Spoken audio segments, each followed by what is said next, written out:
Alrighty. Welcome. Good morning, everyone. Today is Tuesday, July. Is it July 7th? July 7th. We are sitting as the County Council of Prince George's County. Madam Clerk, can I please have a roll call?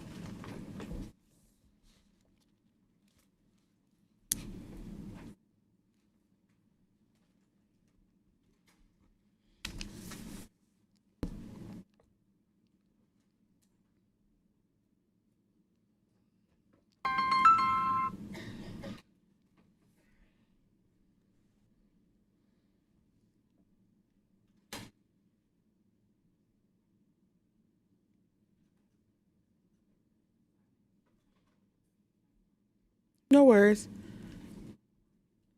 Can we get a maybe handheld mic or they're going to come? Okay.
Good morning. We are now sitting as the County Council. Today is Tuesday, July 7th. Madam Clerk, can you please have a roll call? Good morning, Chair Oyetha, Here. Mr. Adams, Present. Mr. Denoga, Present. Ms. Blagay, Present. Mr. Harrison, Good morning, President. Ms. Hunter, Present. Ms. Ivy, Here. Vice Chair Olson. Here. Motion, 8 members present at roll call. Thank you. Now we'll have the invocation. Welcome our pastor to the front and ask if there are any special intentions from my colleagues. Seeing no special intentions, the floor is yours.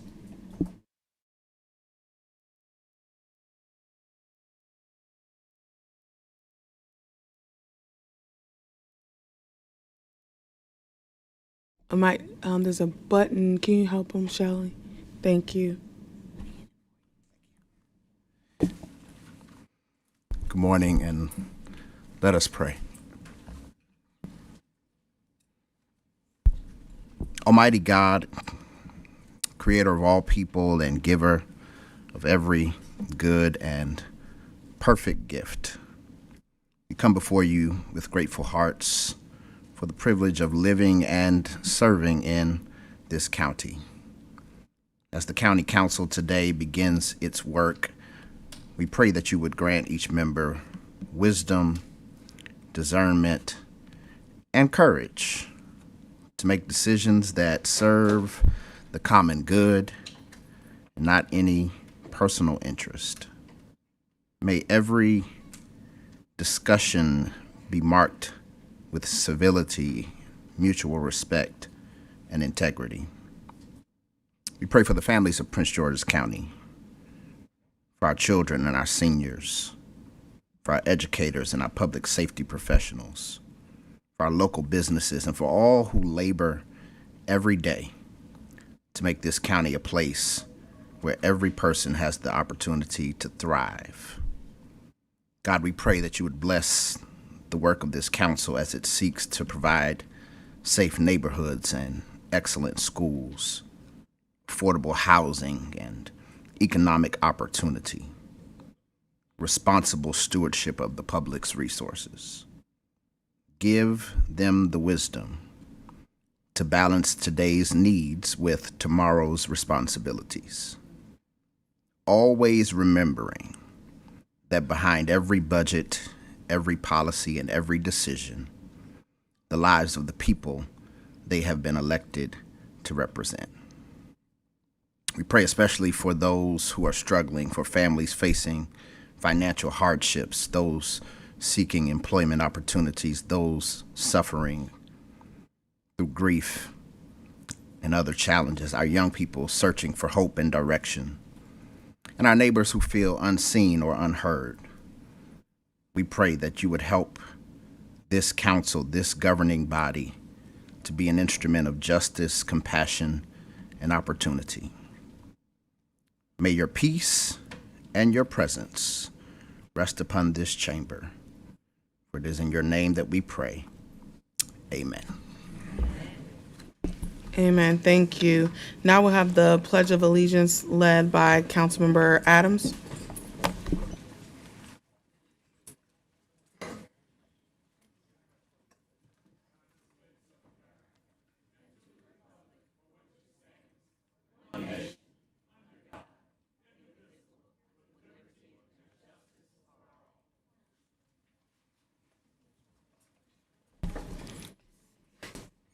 Thank you. Now we'll have requests from the general public to speak.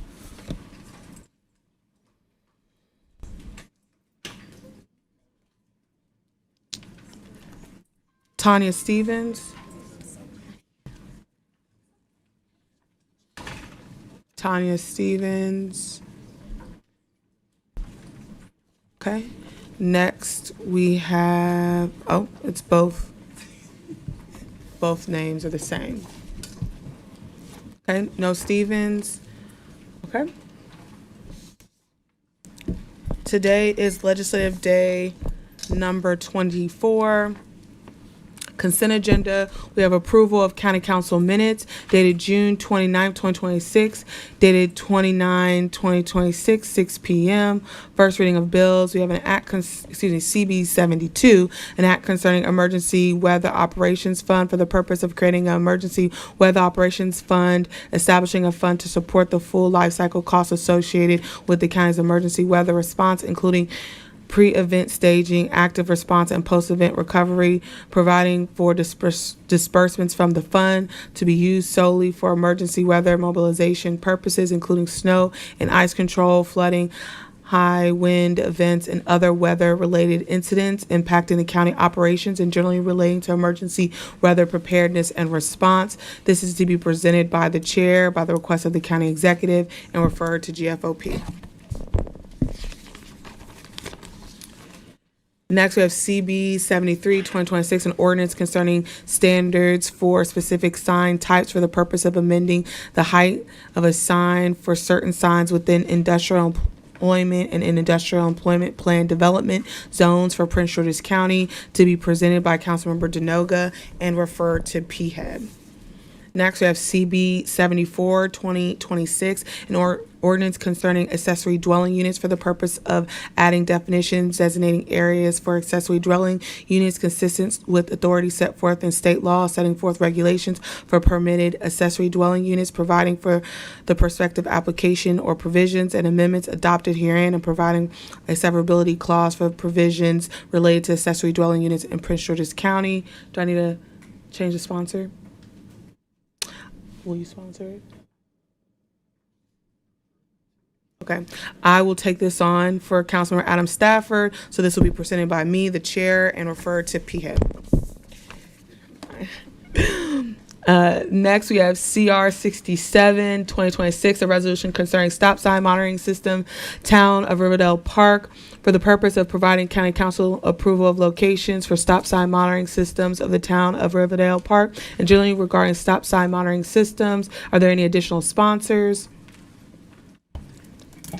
Additional sponsor, Councilmember Denoga. Thank you. Stands introduced by Councilmember Olson and will be referred to Committee of the Whole. Next, we have CR 68, 2026, a resolution concerning school facility surcharge for the purpose of adjusting the school facility surcharge for fiscal year FY 27, beginning July 1, 26, as required by state law. This is proposed by the chair at the request of the county executive and will be referred to Committee of the Whole. Are there any additional sponsors? Sponsor, Chair Orietta. This stands introduced. Next, we have CR 69, 2026, a resolution concerning public safety and behavioral health surcharge for the purpose of adjusting the public safety and behavioral health surcharge for fiscal year 27, beginning July 1, 26, as required by state law, to be proposed by the chair at request of the county executive, referred to Committee of the Whole. Are there any additional sponsors? Sponsor, Chair Orietta. Thank you. This stands introduced. Next, we have CR 70, 2026, a resolution concerning supplementary appropriations of federal, state, and other funds for the purpose of appropriating funds from grants in the amount of $15,381,210 for the Circuit Court, Office of the State's Attorney, Police Department, Fire, EMS Department, Office of the Sheriff, Office of Homeland Security, Department of Environment, Department of Family Services, Health Department, Department of Social Services, and Department of Permitting, Inspection, and Enforcement, to be proposed by the chair at the request of the county executive, referred to Committee of the Whole. Are there any additional sponsors? Sponsor, Chair Orietta. This stands introduced. Do I have a motion to accept the consent agenda? Properly moved. Do I have a second? Second. Seconded by Councilmember Hunter and Denoga. Can I have a roll call? Chair Orietta. Aye. Mr. Adams. Aye. Ms. Blagay. Aye. Mr. Denoga. Aye. Ms. Hunter. Aye. Ms. Ivy. Vice Chair Olson. Aye. Motion carries 7-0. Thank you. Now moving on to public hearings, we have an appointment of the following individual to the Prince George's County Planning Board, Maryland National Capital Park and Planning Commission, Ms. Gloria Lala, and I will now pass it to staff for a Committee of the Whole report. Good morning, Madam Chair and members of the County Council. On June 29th, 2026, the Council Committee of the Whole convened to consider the appointment of Ms. Gloria Lala as a member of the Prince George's County Planning Board for the Maryland National Capital Park and Planning Commission. Ms. Cannon from the Office of the County Executive provided an overview of Ms. Lala's qualifications. She explained that County Executive Rayboy appreciates Secretary Lala's proven ability to advance policies that benefit Maryland residents, particularly seniors and families. Her work reflects a commitment to fiscal responsibility and inclusive policymaking. Secretary Lala's expertise in intergovernmental management and stakeholder engagement will be an invaluable asset to the Planning Department as it tackles land use, zoning, and development initiatives that shape the county's future. The Committee of the Whole voted 8-0 favorably on this appointment. Thank you, Madam Chair. Thank you so much. Now we'll have the introduction of the nominee from our county executive. Good morning, Madam Chair, Mr. Vice Chair, and esteemed members of the Prince George's County Council. For the record, I'm Aisha Braveboy, County Executive for Prince George's County. And today is just an honor to present to you someone who probably needs no introduction. And to be honest, I don't know if any words I say will truly do her justice. It is my pleasure to submit for your consideration and appointment Gloria Gary Lala to serve as a commissioner on the Planning Board for the Maryland National Capital Park and Planning Commission. Secretary Lala brings more than 5 decades of leadership and public service at the local, state, and national levels. Her career reflects extensive experience in government administration, legislative leadership, public policy, and education. Throughout her career, she has earned a reputation for thoughtful leadership, sound judgment, and a steadfast commitment to public service. As a member of the Maryland General Assembly, Secretary Lawler served in both the House of Delegates and the Maryland Senate, where she held leadership positions on budget and tax and the Joint Audit Committee, and chaired the Prince George's County Senate delegation and the Joint Committee for the Management of Public Funds. Those roles required oversight of complex public policy, fiscal matters, and issues affecting communities throughout Maryland. In addition to her legislative service, Secretary Lawler served as Secretary of the Maryland Department of Aging under Governor Martin O'Malley, where she directed statewide programs and policies serving seniors and their families. She also chaired the Maryland Commission on Aging and served on the Interagency Commission on School Construction, demonstrating an ability to work across agencies on issues involving public investment, community development, and long-range planning. Secretary Lawler's career further includes service as federal liaison at Bowie State University and as an educator and administrator in public schools in Maryland, the District of Columbia, and her native South Carolina. She holds a Bachelor of Science from Hampton University, a Master of Arts from Trinity University, and completed postgraduate studies at George Washington University. I am confident that her breadth of experience and commitment to thoughtful, equitable decision-making will be an asset to the Commission and to the residents of Prince George's County. And on a personal note, I just want to say thank you to Secretary Lawler for considering being appointed to this position. She truly is a treasure of Prince George's County, and I think we have all been blessed by her leadership. Thank you all very much for your consideration. Thank you. Thank you so much. Now we'll hear from our nominee.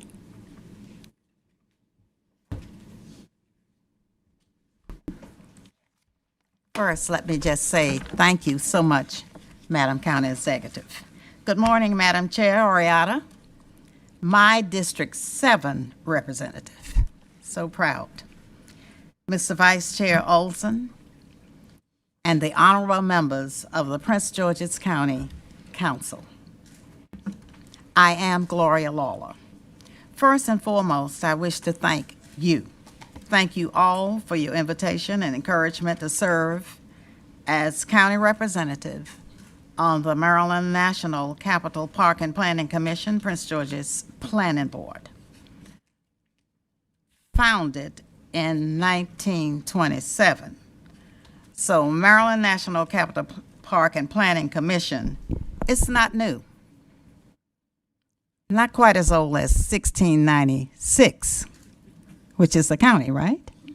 But still, 1927, we have been partners, the county and the planning board. There is an historic record. I pledge to work closely with you, Madam Chair, with the county executive, members of the council, to continue excellent programs, projects, and services for all county residents. Let me reassure our seniors, who like me are big taxpayers.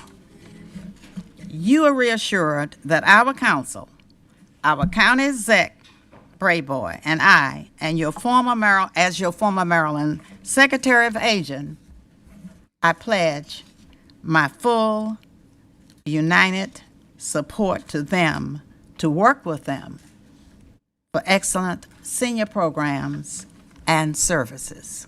That is my pledge. Today, I wish to acknowledge the presence of my friend of many years, Aretha Bridgewater Sims, who is going to do a character witness for me, as well as many of my neighbors, my Link Sisters, American Businesswomen, Alpha Kappa Alpha, I know you're familiar with that, and the 1,000 Maryland Women Political Action Committee, supporters, and friends here today. And my goddaughter's here. I saw her come in. The council, no, she's no longer a councilwoman. She's actually in the House of Delegates. And she sits on appropriations. Is that familiar to all of us? Appropriations? Appropriations. Just remember that. It's Karen Tolles. Most of all, I would like to present to some and introduce to others that might know her. My granddaughter, Leora Lawler. Leora, stand so they can see you. Leora is also a proud graduate of what? Hampton University, the real HU. Like her granny Gloria, Hampton University. I wish to thank all of you for attending, and a special thank you to staffer. There's a wonderful staffer here, Madam Council Chair. Now, I don't know whether you pay her or the county executive. Her name is Ms. Cannon. Where's Ms. Cannon? Oh, she's wonderful. So what do I recommend? An immediate raise.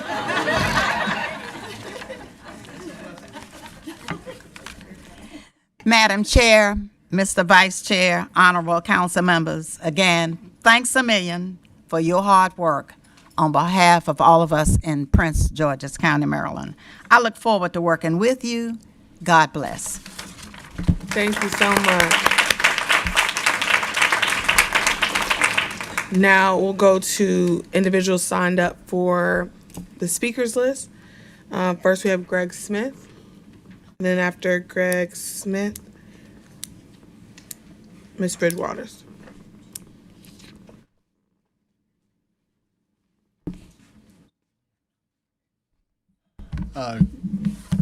Do I need to press a button? I'm good to go? All right. Thank you. Good morning, Madam Chair, Mr. Vice Chair, council members, County Executive Braveboy, Secretary Lawler. I'm not here to speak one way or the other for or against Secretary Lawler's appointment to the Planning Board. Clearly, she has a long, dedicated career of dedicated public service. There's no question there.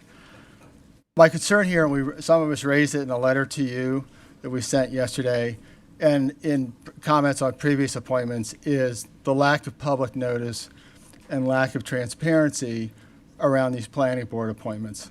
This is the 5th planning board appointment since last July. For any one of those appointments, the only document you can find on the council's website for the appointment is the executive's letter to the council and the very cursory summary of the committee of the whole's discussions. Not the resume, not the standard data form, no other background document. And yet, Section 2 of the County Code states, it is the express desire of the County Council to make public that information upon which the confirmation decision is made, enabling the citizens of Prince George's County to have available sufficient information in order to completely and responsibly comment during the public hearing on any above mentioned appointment. My voice is going. That has not been the case for any one of these appointments. And it's not necessary. We understand that the land use article imposes a ridiculously tight timeline on the council and the public. That needs reform. But that does not explain how it was that we had no notice, essentially no notice of this hearing. I found out about the hearing only by understanding that this appointment had been made and understanding the time limits imposed by state law and looking at the agenda for today and seeing that this item was on the agenda. And I hope we can work together to change that pattern. Thank you. Thank you. Next, we have Ms. Aretha.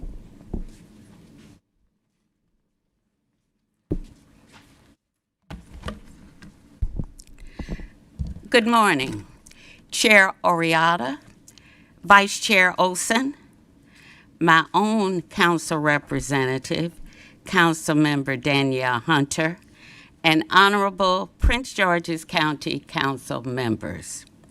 I am Aretha Bridgewater Sims, the treasurer for 1000 Maryland Women PAC. It gives me pleasure to provide character testimony on behalf of my dear friend of many years, Gloria Gary Lawler. I'm only going to tell the good things, though. After graduating from Hampton University, Gloria first served as a teacher in Prince George's County at segregated Fairmont High School. Gloria, her husband, and 3 children moved to Hillcrest Heights 50-plus years ago in the midst of county residents' protests and unrest over the 1954 Supreme Court decision to end segregation in all public schools in our country. Gloria, as you know, is a super volunteer. She immediately joined the county chapter of NAACP, working closely with leaders to resolve racial differences, leading to the successful desegregation of Prince George's County public school system. And the rest is history. In 1982 and 1986, Gloria was elected to the Democratic Central Committee and Maryland House of Delegates.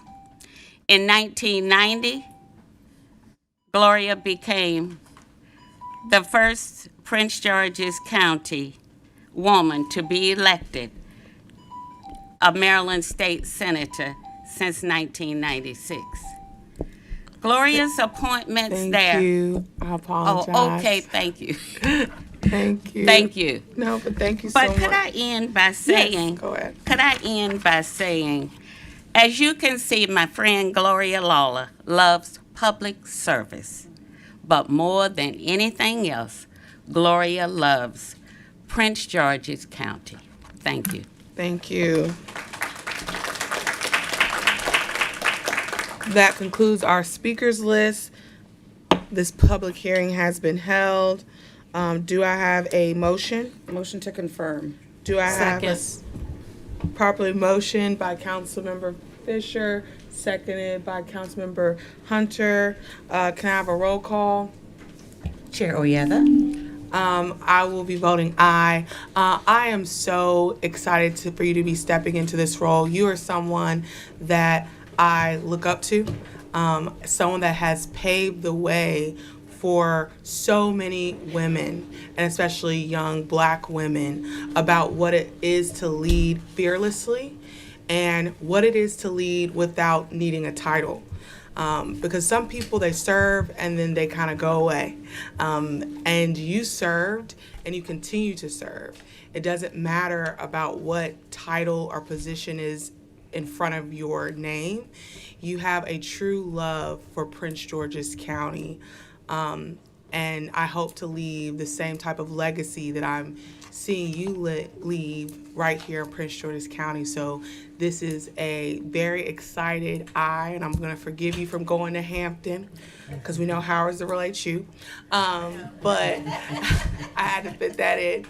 But I'm just really excited for this appointment. Blessed to call you a friend and a mentor, and I vote aye. Mr. Adams. I'd like to just make a brief comment as well, because Senator Lawler has done more than just support women along the way. She supported a lot of Black men and men in general. So I just want to make sure I say thank you for this opportunity. Thank you for wanting to continue to serve. And thank you for bringing the level of expertise, but also the moral ground that you bring to this office. So on that note, I'd simply like to vote yay. Ms. Adams Stafford. I vote aye. Ms. Blagay. I vote aye, and I want to, in explaining my vote, echo what our chair said, that, you know, you have been a mentor to many of us, and instead of just sort of focusing on yourself, you were, you gave your heart into mentoring a next generation of women leaders so that you were not the last. And we appreciate that. I appreciate all the support you've given me, the mentorship, and you telling us to continue to break barriers, and we will continue because of your legacy. So thank you. Mr. Burrows? I proudly vote aye, and in explaining my vote, when I think about you, Senator Secretary Lala, I think about your intellect, your grace, your commitment to Prince George's County, and you are living history. And I think it's so important that we recognize that and that we honor that. I see your work every day in my district as you were the architect to bring National Harbor to where it is today. And as a result, and as a result of the work that you did, thousands of people are benefiting. And I'm just so honored that you stayed in Hillcrest Heights, where I grew up. And words cannot adequately express how much I admire your service and your commitment to Prince George's County. And I pray that one day we'll be cutting a ribbon with your name on it, either at Hillcrest Heights Community Center or Hillcrest Heights Library, because it is so well deserved. Thank you. I vote yes. Mr. Denoga? Excuse me, I vote aye, and I want to thank you for the great conversation we had yesterday. We always have a great conversation, and you are living history, and you always impart that history to me. So I'm happy to vote aye. Ms. Fisher? Well, I'm proud to vote aye, and of course, I have to explain my vote to Madam Secretary, former Senator, and of course, the number one thing in my heart, my soror, Senator Gloria Lala. I think you're going to do an amazing job on the planning board, and I think you're going to give a perspective about how our programming and our facilities reach our seniors, reach the most vulnerable. You always think about people that are without. And I think that legacy about caring about those that might not be able to even find the county building today is what you're going to bring to the planning board. And thank you for always coming to serve when you're called upon.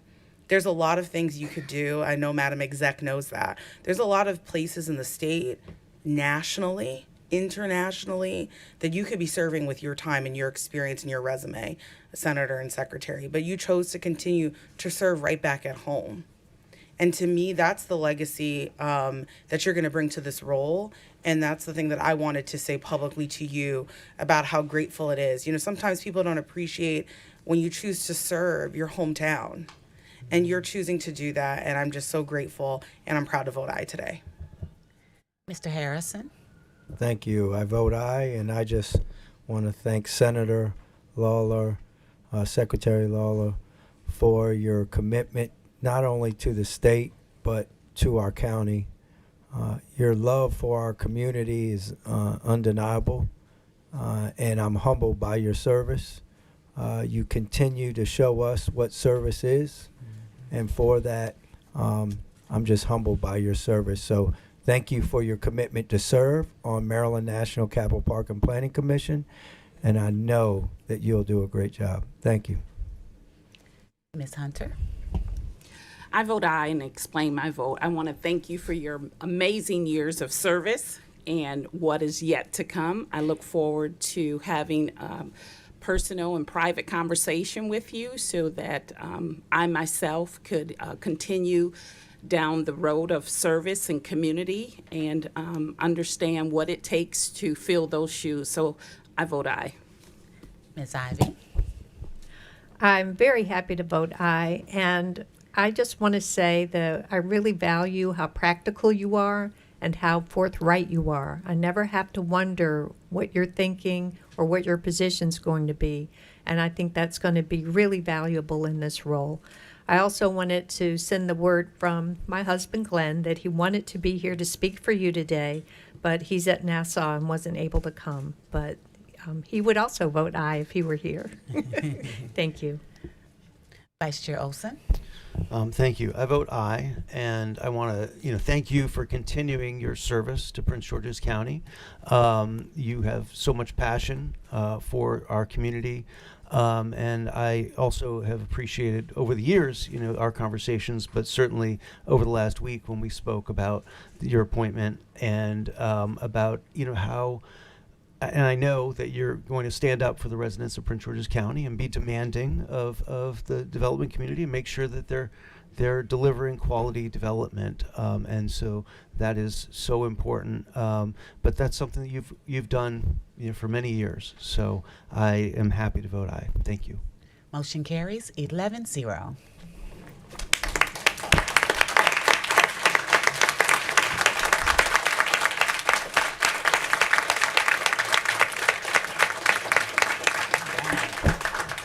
I do have a request from the body for a photo with you, Senator. So if you mind coming down and colleagues meeting in the front, and County Executive. Thank you.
I think we're good.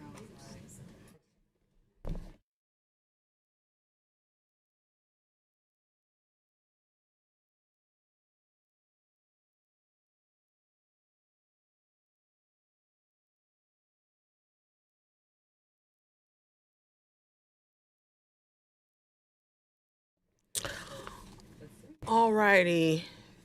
Thank you for that, colleagues. Now we are moving on to our next public hearing. We have CB 39, 2026, an act concerning the Election Day administrative leave for the purpose of allowing the general election day to be designated for an increase in administrative leave for county employees. Sponsors, Blagay, Burrows, and Orietta. Is there a speakers list? There are no speakers. This public hearing has concluded. Do I have an motion to enact? Motion to enact. Second. Properly moved by Councilmember Blagay, seconded by Councilmember Hunter. Can I have a roll call? Chair Orietta. Aye. Mr. Adams. Aye. Ms. Adams Stafford. Aye. Ms. Blagay. Aye, and I want to thank my colleagues for the support of this. As at the time that we have voting rights that has been attacked in every way, this is a way that we can make it easier for people in the county to vote. Mr. Denoga. Aye. Ms. Fisher. Aye. Mr. Harrison. Ms. Hunter. Aye. Ms. Ivy. Vice Chair Olson. Aye. Motion carries 10-0.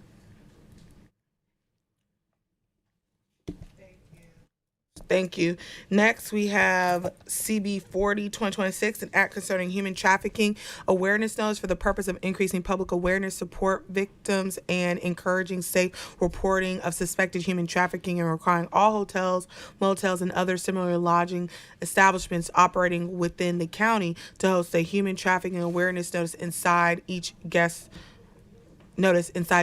room. Sponsors, Olson, Burrows, Orietta, Ivy, Harrison, Denoga, and Adam Stafford. Is there a speakers list? There are no speakers. Seeing no speakers, this concludes this public hearing.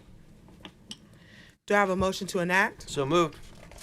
It's been properly moved by Councilmember Olson, seconded by Councilmember Blagay. Can I have a roll call? Chair Orietta. Aye. Mr. Adams. Aye. Ms. Adams Stafford. Ms. Blagay. Aye. Mr. Denoga. Aye. Mr. Harrison. Ms. Hunter. Aye. Ms. Ivy. Aye. Vice Chair Olson.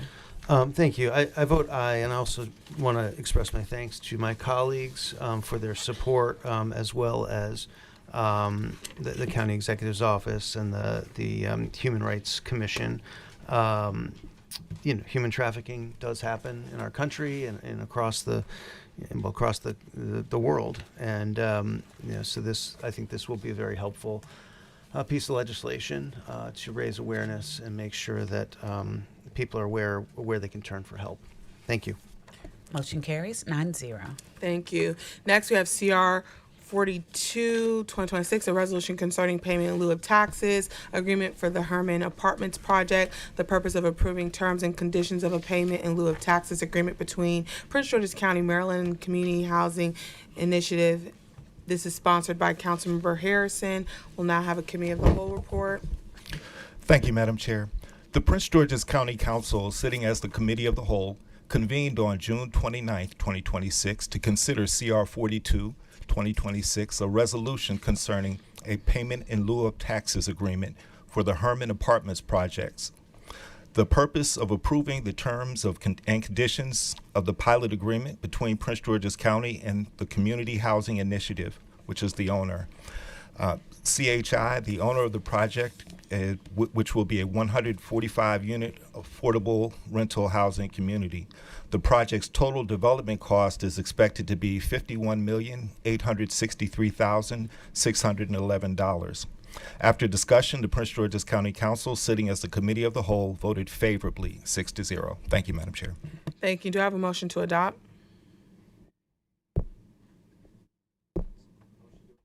Do I have a second? Second. Properly moved by Councilmember Harrison, seconded by the Vice Chair. Can I have a roll call? Chair Orietta. Aye. Mr. Adams. Pass. Ms. Adams Stafford. Ms. Blagay. Aye. Mr. Denoga. Aye. Mr. Harrison. Ms. Hunter. Aye. Ms. Ivy. Aye. Vice Chair Olson. Aye. Mr. Adams? Aye. Ms. Adams Stafford? Aye. Motion carries 9-0. Next, we have CR 43, 2026, a resolution concerning Housing Investment Trust Fund for Housing and Community Development for the purpose of committing and allocating the amount of $2,500,000 in Prince George's County Housing Investment Trust Fund program funds to the Holly Place project and eligible activity for gap financing of new affordable rental housing construction. Sponsors Harrison, Fisher, Orietta, and Adams. Now I'll pass it to staff for a very brief Committee of the Whole report. On June 29, 2026, the County Council Committee of the Whole convened to discuss CR 43, 2026 after a public hearing. This is regarding, as Madam Chair mentioned, the Holly Place project, which is located at 4500 St. Barnabas Road in Temple Hills, Maryland. It involves the construction of 72 affordable multifamily rental units for low to moderate income seniors age 62 or older. CR 43, 2026 has a positive indirect fiscal impact. It supports the goals of Plan 2035, emphasizes the objectives of the Consolidated Action Plan, which focuses on creating affordable housing, promoting economic development, and providing rental and homeowner assistance. The Committee of the Whole voted 6-0 favorable on CR 43. Thank you. Thank you. Do I have a motion? Motion to adopt by Councilmember Harrison, seconded by Councilmember Adams. Can I have a roll call? Chair Orietta? Aye. Mr. Adams? Aye. Ms. Adams Stafford? Aye. Ms. Blagay? Aye. Mr. Denoga? Aye. Mr. Harrison? Ms. Hunter? Aye. Ms. Ivy? Aye. Vice Chair Olson? Aye. Motion carries 9-0. Thank you. Next, we have CR 4426, a resolution concerning payment in lieu of taxes agreement for the Holly Place project for the purpose of approving terms and conditions of a payment in lieu of taxes agreement between Prince George's County and the Holly Place Limited Partnership. Sponsors Harrison, Hunter, Adams, Fisher, and Orietta. I'll pass the staff for a brief report. Thank you, Madam Chair. The Prince George's County Council, sitting as the Committee of the Whole, convened on June 29th to consider CR 44, which is the pilot agreement for the Holly Place project. The project involves new construction of a 72-unit affordable rental housing community for seniors earning 60% or below of the area median income. It's located at 4500 St. Barnabas Road in Temple Hills, Maryland. The project's total development cost is expected to be $31,617,793. After discussion, the Prince George's County Council, sitting as a Committee of the Whole, voted favorably on CR 44 6-0. Thank you, Madam Chair. Thank you. Do I have a motion? Motion to adopt by Councilmember Harrison, seconded by Councilmember Adams. Can I have a roll call? Chair Orietta? Aye. Mr. Adams? Aye. Ms. Adams Stafford? Ms. Blagay? Aye. Mr. Denoga? Aye. Mr. Harrison? Ms. Hunter? Aye. Ms. Ivy? Aye. Vice Chair Olson? Aye. Motion carries 9-0. Next, we have CR 45, 2026, a resolution concerning Housing Investment Trust Fund for the Housing and Community Development for the purpose of committing and allocating the amount of $2,500,000 in Prince George's County Housing Investment Trust Fund program funds to the Herman Apartments project and eligible activity for gap financing and new affordable rental housing construction. Sponsors Harrison, Hunter, Adams, Fisher, and Denoga. Pass it to staff for a brief Committee of the Whole report. The Committee of the Whole convened to discuss this resolution on June 29, 2026, after a public hearing. The project involves the construction of 145 units of affordable multifamily housing for low and moderate income families with incomes at or below 60% of the area median income. This resolution also will have a positive indirect fiscal impact as it supports the goals of Plan 2035. The Committee of the Whole voted 6-0 in favor of this resolution. Thank you, Madam Chair. Thank you. Do I have a motion? So moved. Properly moved to adopt. Second. Seconded by Councilmember Hunter. Can I have a roll call? Chair Orietta? Aye. Mr. Adams? Aye. Ms. Adams Stafford? Ms. Blagay? Aye. Mr. Denoga, Aye.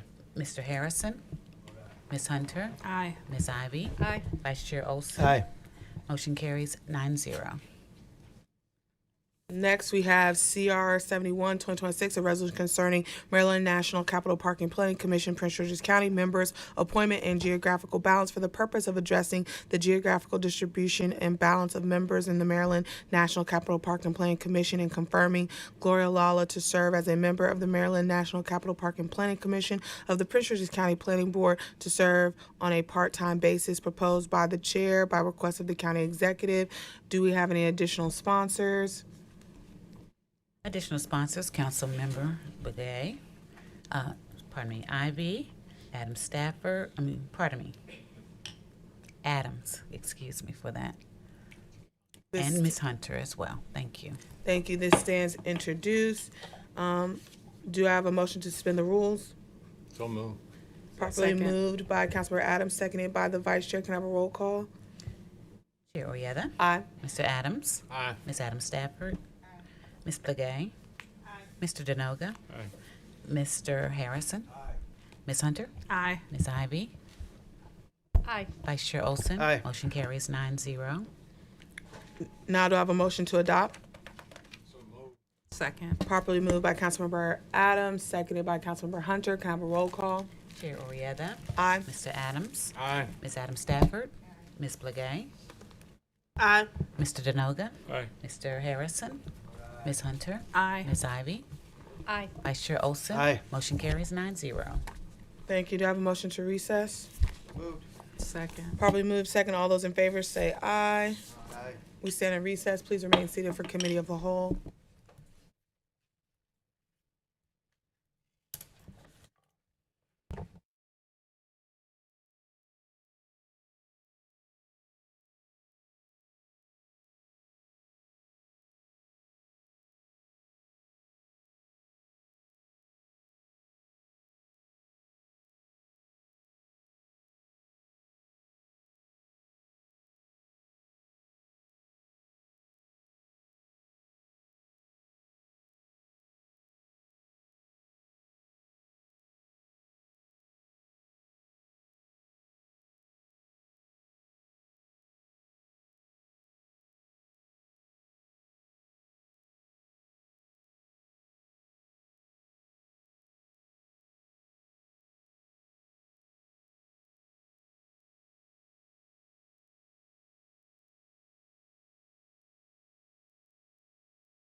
Alrighty, guys. We're going to get started. We have returned and are now sitting as the Committee of the Whole. Again, today is July 7, 2026. Madam Clerk, can I please have a roll call? Good afternoon, Madam Chair. Chair Oyetha. Mr. Adams. Present. Ms. Blagay. Present. Mr. Burrows. Mr. Denoga. Present. Ms. Fisher. Mr. Harrison. Ms. Hunter. Present. Ms. Ivy. Here. Vice Chair Olson. Here. Ms. Adams Stafford. 11 members are present at roll call. Thank you. I'm going to move us along in the agenda to do CR 66 first, a resolution concerning temporary moratorium on hyperscale data centers for the purpose of establishing a 2-year moratorium on operating of hyperscale qualified data centers, sponsored by myself, Councilmember Oyetha, and Councilmember Denoga. I will pass it to staff for an overview.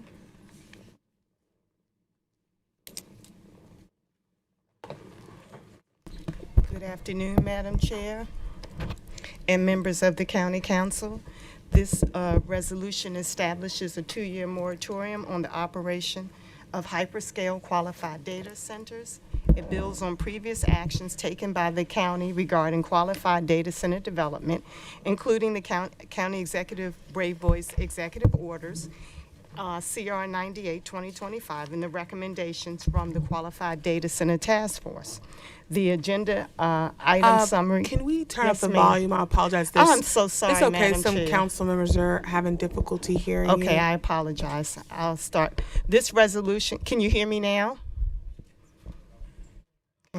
They're working on it, and the tech team is working on the volume. Thank you. And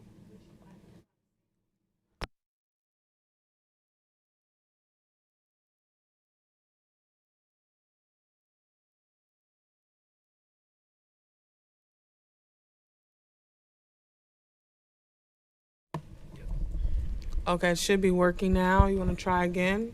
Yes, ma'am. Thank you for your indulgence. Good afternoon, County Council members. The County Council introduced CR 66, 2026 today. The resolution establishes, draft one of the resolution establishes a 2-year moratorium on the operation of hyperscale qualified data centers. It builds on previous actions taken by the county regarding qualified data center development, including County Executive Brave Boys Executive Orders, CR 98, 2025, and the recommendations of the Qualified Data Center Task Force. The agenda item summary and resolution are on pages 899 through 893 of your virtual binder. Ms. Ganyu provided a fiscal and policy statement on the proposed resolution, which suggests that the proposed resolution may have a favorable indirect impact by allowing the county additional time to develop a comprehensive regulatory framework governing hyperscale qualified data center development. The Planning Department submitted comments and requested an amendment to the bill. That concludes my overview, Chair. Thank you. Thank you. We do have a draft 2. I'll pass it to Josh Hamlin. Okay, good morning. There is a proposed draft 2 that is, if it hasn't been distributed already, I believe the clerk is preparing it for distribution. Essentially, what the proposed draft 2 would do is move this resolution back toward essentially a continuation of what was done with CR 98 of 2025, but for 2 years rather than 160 days or 180 days. It would also add in detailed site plan approvals, and in addition to the subdivision approvals.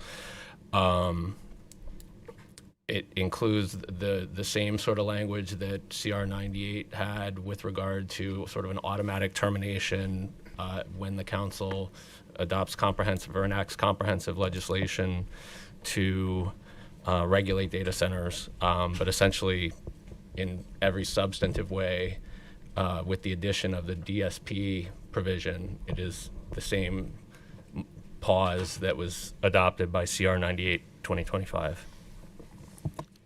Thank you. County Executive?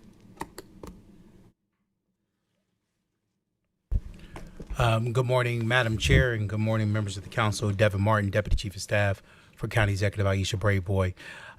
As mentioned to each of you all privately, and we'll say the same thing publicly, this is an overwhelming concerning issues for many in the community as well. We think we need more time to identify this issue. The County Executive has signed an executive order that holds permitting for any data centers in Prince George's County. It's our third time signing that order, which does not schedule to expire until September 30th. We're asking that we come together and have comprehensive conversation with all stakeholders to move forward in a collaborative way. Council members, the executive, and the community overall, what we're looking for too. Madam Chair, we also have the County Attorney, Anthony Jones, who is our internal expert on this and also served as a co-chair of the Data Center Task Force, who I'd like to defer to, ma'am, before yielding the microphone back, if you would not mind my brief indulgence. Good afternoon, Chair Oriata and members of the Prince George's County Council. My name is Anthony Jones. I'm the Prince George's County Attorney. I also served as the co-chair of the Qualified Data Centers Task Force, and I was asked to speak about the impact of the executive order versus the resolution. So Executive Order 15/2026, that was signed by the county executive, places a moratorium on DPI processing data center permit applications. So it's the executive order that is stopping current data center permits, including the Landover Mall data center permit. CR 66/2026, the 2-year moratorium, it affects zoning. It affects permit applications for preliminary plans of subdivisions. That would not affect the Landover Mall permit application that's currently pending, because that has already passed the preliminary plan of subdivision process and it's before DPI now for permitting. It's the county executive's executive order that is stopping the Landover Mall permit and other permits that have already been approved. CR 66/2026 will put a pause on future zoning applications for preliminary plans of subdivision. Thank you. And as a sponsor of the legislation, I thank the county executive for signing the executive order, and it does, I think, stand in line with what I think overwhelmingly the community has vocalized around, specifically the Landover site. And to your point, the importance of the legislation that we're talking about here today is that there's a possibility for any other sites or applications to be submitted. And without passing of this moratorium, any site could submit an application currently. And so I think it's important that when we did it before as a companion piece to her executive order, it's important that we continue to do that. So that the community feels like they're secure from both the executive order and what is in our purview, which is making sure that the zoning process is also halted as we continue to have conversations. I've been very vocal since day one that I'm for a full ban. That is where I stand. But I also think it's very important when you legislate, I don't get to legislate by myself. I legislate in a body, and I legislate for the community that has varying opinions. People have made it very clear, a group that they're not for it and another group that they support it. And so I do think it's important that we continue to have those conversations. I think this moratorium is a compromise that allows that to happen, allows us to say we are with you and we hear you as a community, and that we know one thing that I think we could all agree on is that are we ready to make a decision tomorrow on a data center coming to Prince George's County? The answer for me would be no, but that's an answer that we'll have to decide and vote on as a body here today. So we will go to the speakers list. We have a few speakers. You'll have 2 minutes. There's the clock in front of you if this is your first time speaking. You always have the ability to yield your time if you like, or you don't have to use all your time if you would not like, but we will grant you your time because you came here to testify. I do know that they said we have an overflow room, so I will be mindful if I say your name and you don't come in time and there's a queue, just stand behind the person speaking and then say your name so that I can know that you came up to speak. I will try to call names in order of like 2 or 3, and then after the speakers list, we'll have dialogue from the colleagues. So we have Alexander Austin, Tammy James, and Sherry Lewis.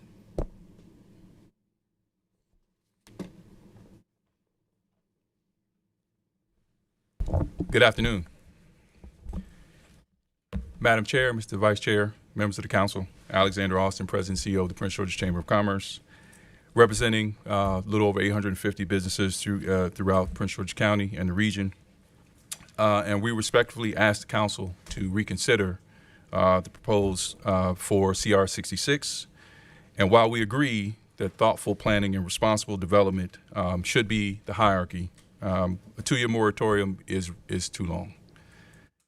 You have spent an enormous amount of time studying the issue, and I can give the facts of why we believe data centers would be great for our ecosystem and for our community, jobs, investment, et cetera, et cetera.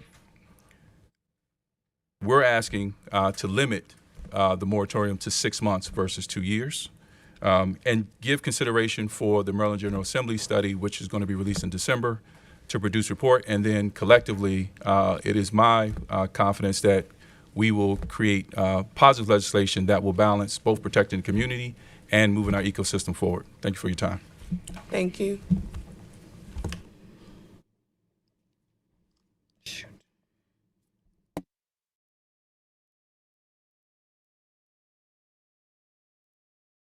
So last call for Tamia James and Sherry Lewis.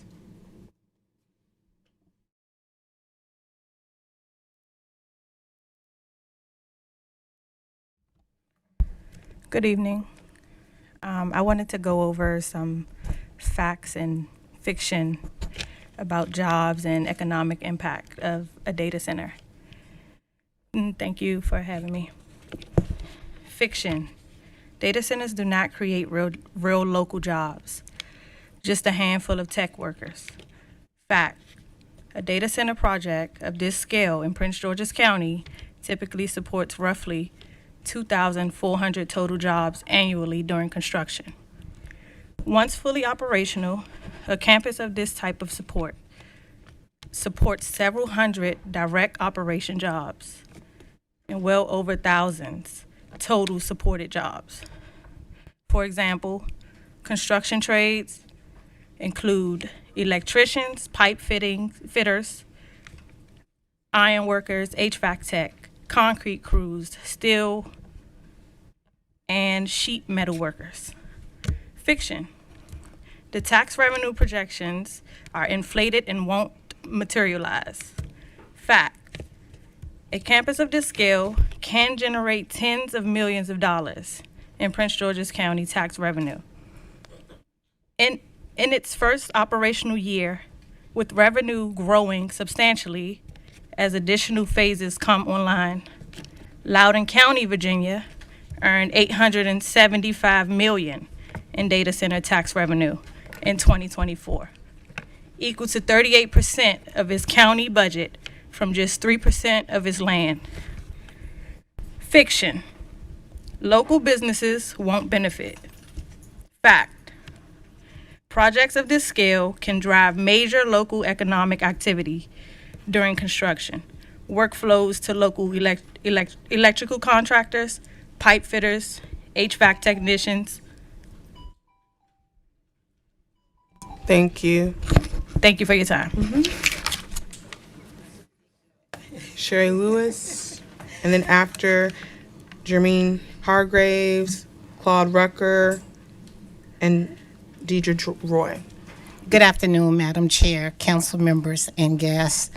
I'm here to dispel some myths about data centers as it pertains to water. There is a myth that data centers are water-hungry facilities that will drain local water supplies. The fact is, water use depends on the cooling design. Many data centers use air cooling closed-loop systems, non-portable water, or heat reuse, and modern projects increasingly prioritize water efficiency designs. It's a myth that data centers drink millions of gallons a day and compete with people for water. The fact is, all U.S. data centers combined use less than 1% of total national water consumption, far less than agricultural, manufacturing, or even golf courses.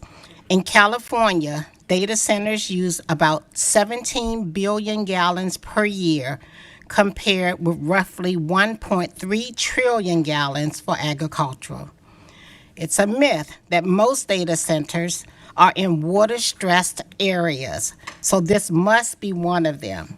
The fact is, Prince George's County is not a water-stressed region. The Chesapeake Bay, Potomac River, and Patuxent River provide abundant water resources, which is one reason reasonable developers continue to locate projects here.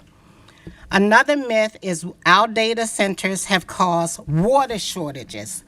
The fact is, older facilities that rely on evaporated watering towers can consume sufficient water, especially in drought-prone areas. Across Maryland projects, developers Thank you. can design systems that permanently you. avoid evaporated cooling and Thank reduce you. long-term water demand. Thank you. Thank you. Mhm.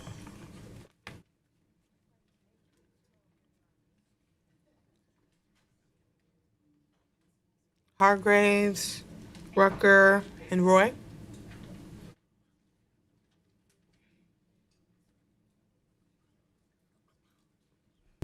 Good morning, Council. I also will be speaking on some fiction and facts statements. Fiction, we have enough data centers. We don't need more. Fact, the U.S. is targeting 134 watts of data center capacity by 2030, nearly triple current levels. Communities that say no, send that investment elsewhere. Fiction, stopping this project protects the community. Fact, communities generally face four paths: freeze, muddle through, grow with demand, or fall behind.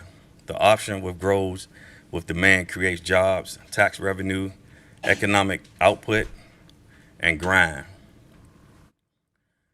for Prince George's County rather than sending those benefits elsewhere. Fiction, data centers are optional infrastructure. Fact, every 911 call, every VA benefits portal, every hospital patient record, and every bank transition runs through a data center. This is infrastructure, as essential as roads, power lines, and water systems. Fiction, if we wait, a better project will come along. Fact, development follows grind, capacity land, availability, and community readiness. Prince George's County has all three right now, and interconnect queues now stretch to 2031 nationally, so the sites that move now are the sites that get power. Thank you. Thank you.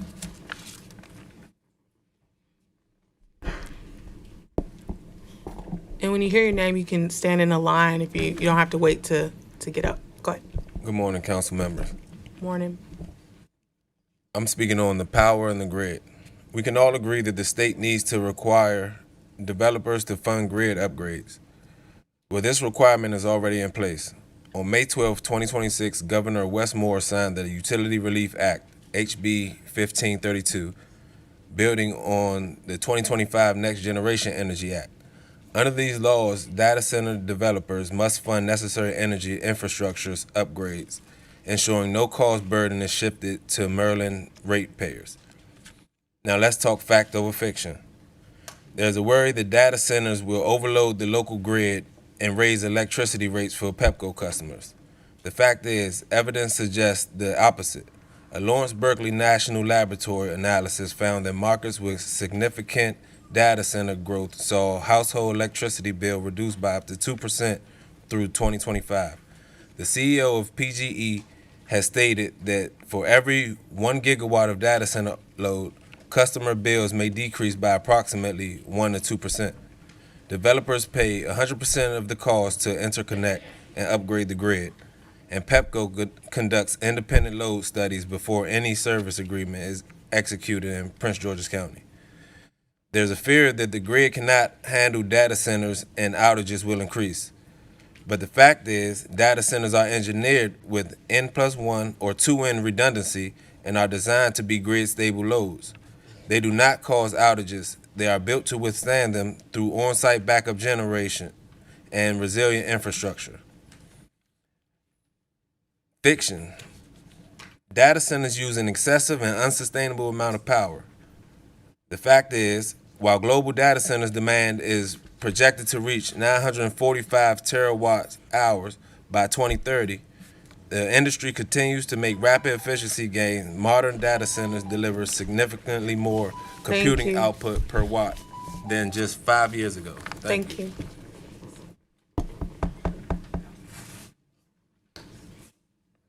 And can you say your name for me? I just want to make sure I'm on track on the list. Good afternoon, Madam Chair, Mr. Co-Chair, and honorable council members.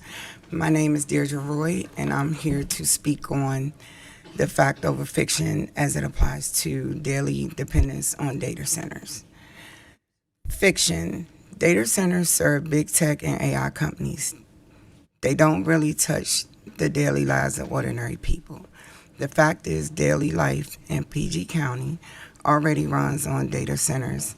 Every text, login, card swipe, search, map direction, and app refresh depends on connected systems that route through data center infrastructure. Fiction. A few thousand app interactions a day only mean a handful of trips to a data center. Fact. A single action like a login, card swipe, or map search typically triggers many separate server requests across multiple data centers. That means the true number of data center hits per person is likely in the many thousands every day. Fiction. The 4,800 users a day figure only counts what happens on the screen, so the real dependence is small. Fact. The figure is only a benchmark for visible interactions. Behind each one are multiple background and processes that make the servers work. So the real dependence is much larger than it appears. Fiction. When the screens are off, the community stops depending on data centers. Fact.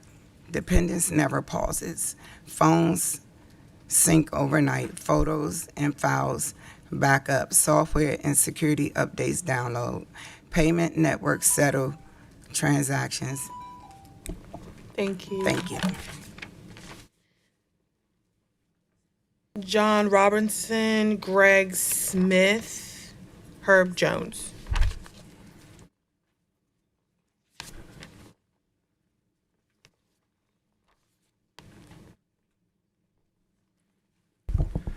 Hello, my name is John Robinson. I'm representing myself. Greetings, Madam Chair, Vice Chair. I'm here to advocate banning hyperscale generative AI data centers in Prince George's County. These data centers represent an existential threat to our society. The Nobel laureate Geoffrey Hinton, one of the fathers of AI, has advocated a halt in AI development to allow a thorough vetting of this technology before it escapes human control. The tech bros have spoken of their intent publicly of having their brains uploaded to the cloud and replacing carbon-based life, i.e. you and me, with silicon-based intelligence. In testing the AI agent, Claude tried to blackmail its creators when they discussed replacing it. The creators of these AI agents admit that they don't even understand what they have created. These AI agents have a will to persist, and if given the ability, would kill those that threaten their continued operation. The intentions of the tech bros is clear, as well as their proclivities. Grok, Elon Musk's AI agent, has created child porn and racist pro-Nazi rants. In the most recent SpaceX stock float was meant to give Elon Musk the resources to buy up all the other AI efforts in the US. Thank you. And let me just conclude, one sentence. Do you really want to enable Grok to control your AC for Pepco, BG&E, or energy balance on the grid? Thank Or you. what about life support systems in the hospital? Thank you. Thank you.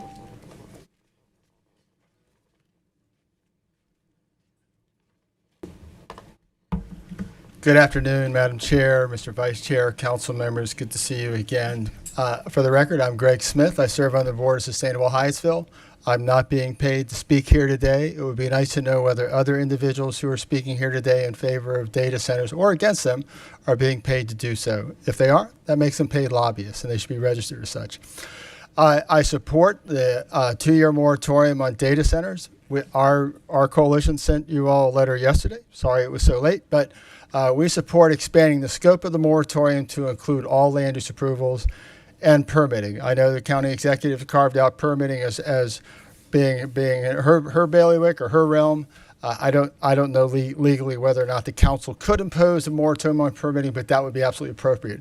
And if the county executive is truly concerned about Landover, she should extend her moratorium to 2 years to match the council's moratorium.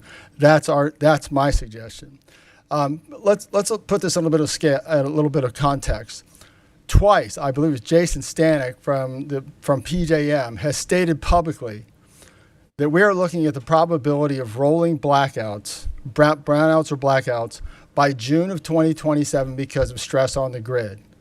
PJM, in a letter to its stakeholders, meaning the utilities, in August 8th of 2025, stated that 94% of all projected growth in energy demand between 2024 and 2030 will be driven by data centers.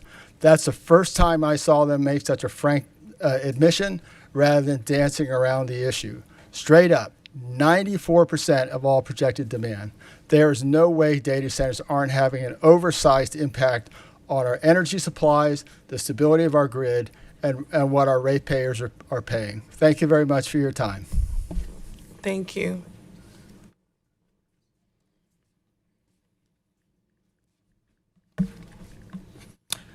Good afternoon, Chairman. My name is Herbert Jones. I'm representing the South County Environmental Justice Coalition. We wholeheartedly support CR 066-2026.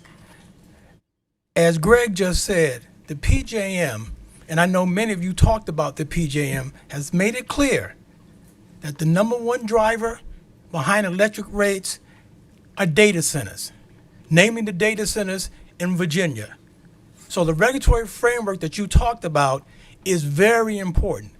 And a 2-year moratorium gives us an opportunity to get our arms around this, because this is a huge decision. It's not a small decision. This is a huge decision that we have to make sure if we go down this road, we get it right. Also, many of you have received information regarding the Medical Innovative District as another option. So maybe we can look at a smaller footprint. The issue here is hyperscale. Air, lighting, water, emissions. That's what folks are not talking about. And the data's out there. We can look at other jurisdictions, see what they're going through. Other states have banned hyperscale data centers, as you know. Other jurisdictions have created a 3-year moratorium in order to do what? To get their arms around it, to make sure any decisions are made in the public interest.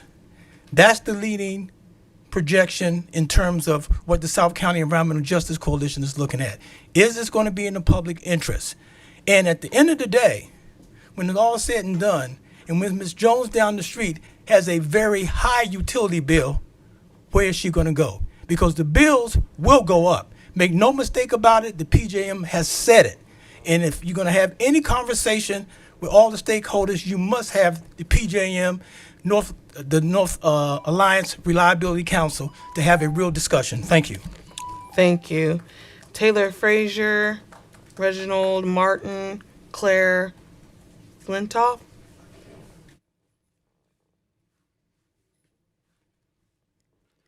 All right, I'm going to be speaking kind of fast because I'm going to try to get this all in 2 minutes. So I'm Taylor Frazier McCollum. I'm representing the No Land Over Data Center movement. And if you're going to sell yourselves out, the least you could do is practice your speech. Say what you have to say with conviction. I'm here to talk about a few things, but let's start with the bees. The proliferation of data centers around the globe is rapidly killing bees. Why are bees important, you ask? Because bees are pollinators. We need them to survive. They're a key part of our food system. And if we let hyperscale data centers come online in Prince George's County, it will further harm our currently fragile ecosystem.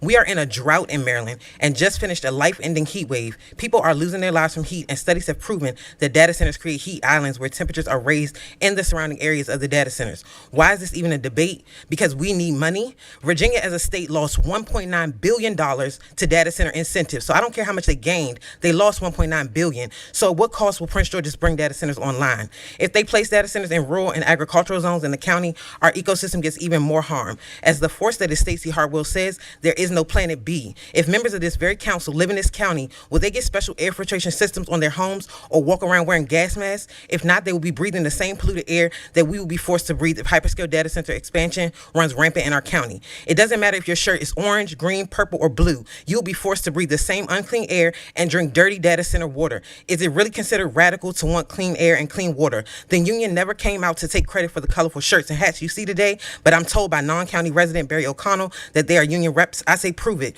One of them is on IG, DZ Bars, whose profile says rapper and actor. I wonder how much his soul costs, because what union employee has time to put out bad rap music? I know a lot of people have a lot of money riding on hyperscale expansion in Prince George's County from Westmore down, but I'm here to say that there will be no watch. It will be on my watch in 2028, and I'll be here, and so will the 24,000 people who signed my petition. Thank you. Thank you.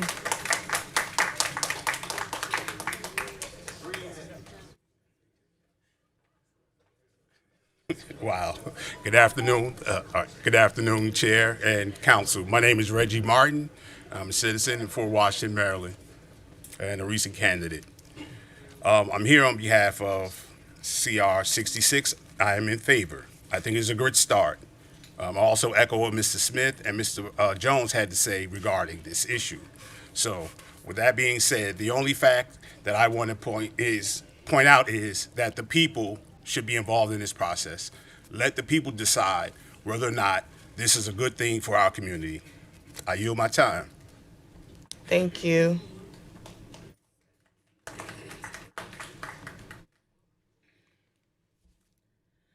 Good afternoon, ladies and gentlemen of the council. My name is Claire Flintoff, and I'm a lifelong resident of Prince George's County and of Cheverly in District 5.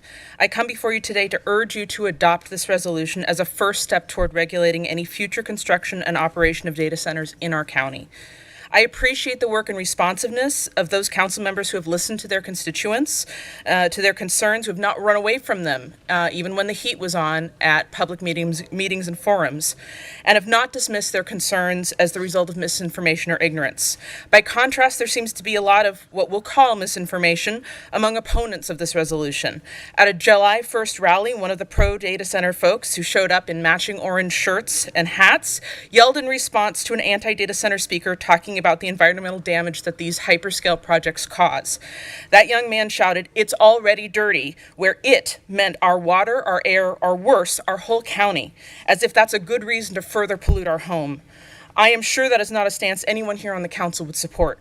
A 2-year moratorium on the operation of data centers is crucial to prevent giant corporations from coming into the place that we live, that we all love, with all its beauty and all its problems, destroying our communities with never-ending noise pollution, sky-high water and power bills, placing massive strain on our infrastructure, all to fuel things like mass surveillance against you and I and some of our most vulnerable residents, our undocumented neighbors, many of whom just became undocumented practically overnight with the gutting of TPS.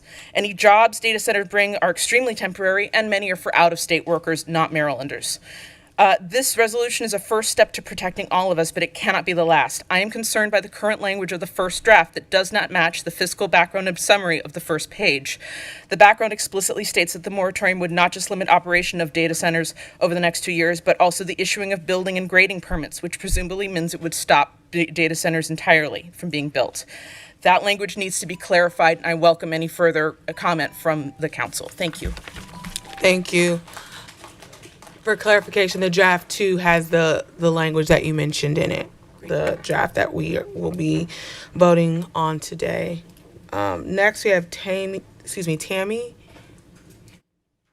then Dan Smith, Kathy Bartholomew, I think it's Tammy Perry. Okay, Dan. Thank you, Dan Smith from Chevrolet, and I support the 2-year moratorium, draft 2, with the language that's consistent with the earlier one or improved. I think one of the questions is, what kind of data centers do we want here? There's a whole range of them, and we're kind of being broad brush in many of this. Many of us favor smaller, targeted, really issue-oriented data centers that serve community and public interest in the long term. And those will also bring jobs in construction.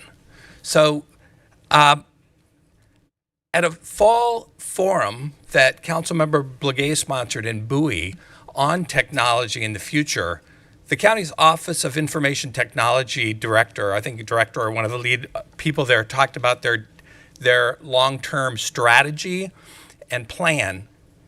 Clearly, in response to questions, said, no, we do not need hyperscale data centers to grow a homegrown, vibrant tech ecosystem that can thrive and serve the community.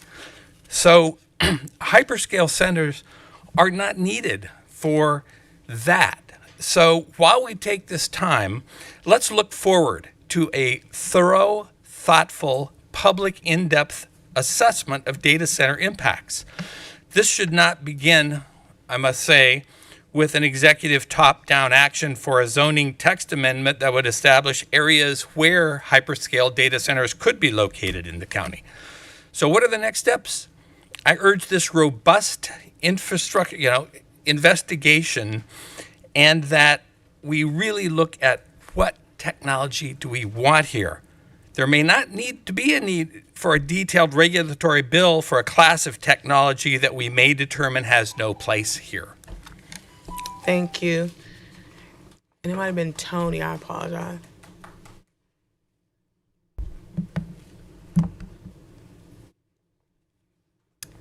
Hi, I'm Kathy Bartolomeo from 15 Laurel Hill Road in Greenbelt. I support the CR 66. I want to just address the closed loop systems. They use PFAS and other chemicals. You can't get rid of PFAS. A solution in Frederick County by the data center developers was to have 100 trucks a day to go and clean out the water systems. And imagine that traffic and the impact on the roads. But of course, PFAS can't be rid of. PG County and Maryland are water stressed. They've been in a drought for over 2.5 years. The state's aquifer has been depleted more each year, as reported by a professor at University of Maryland. As scientists predict, we are entering an era of extreme heat that is not survivable. We cannot stop the 1.5 degree, as we're now hitting to the 2 degree temperatures, which is not good at all for anybody.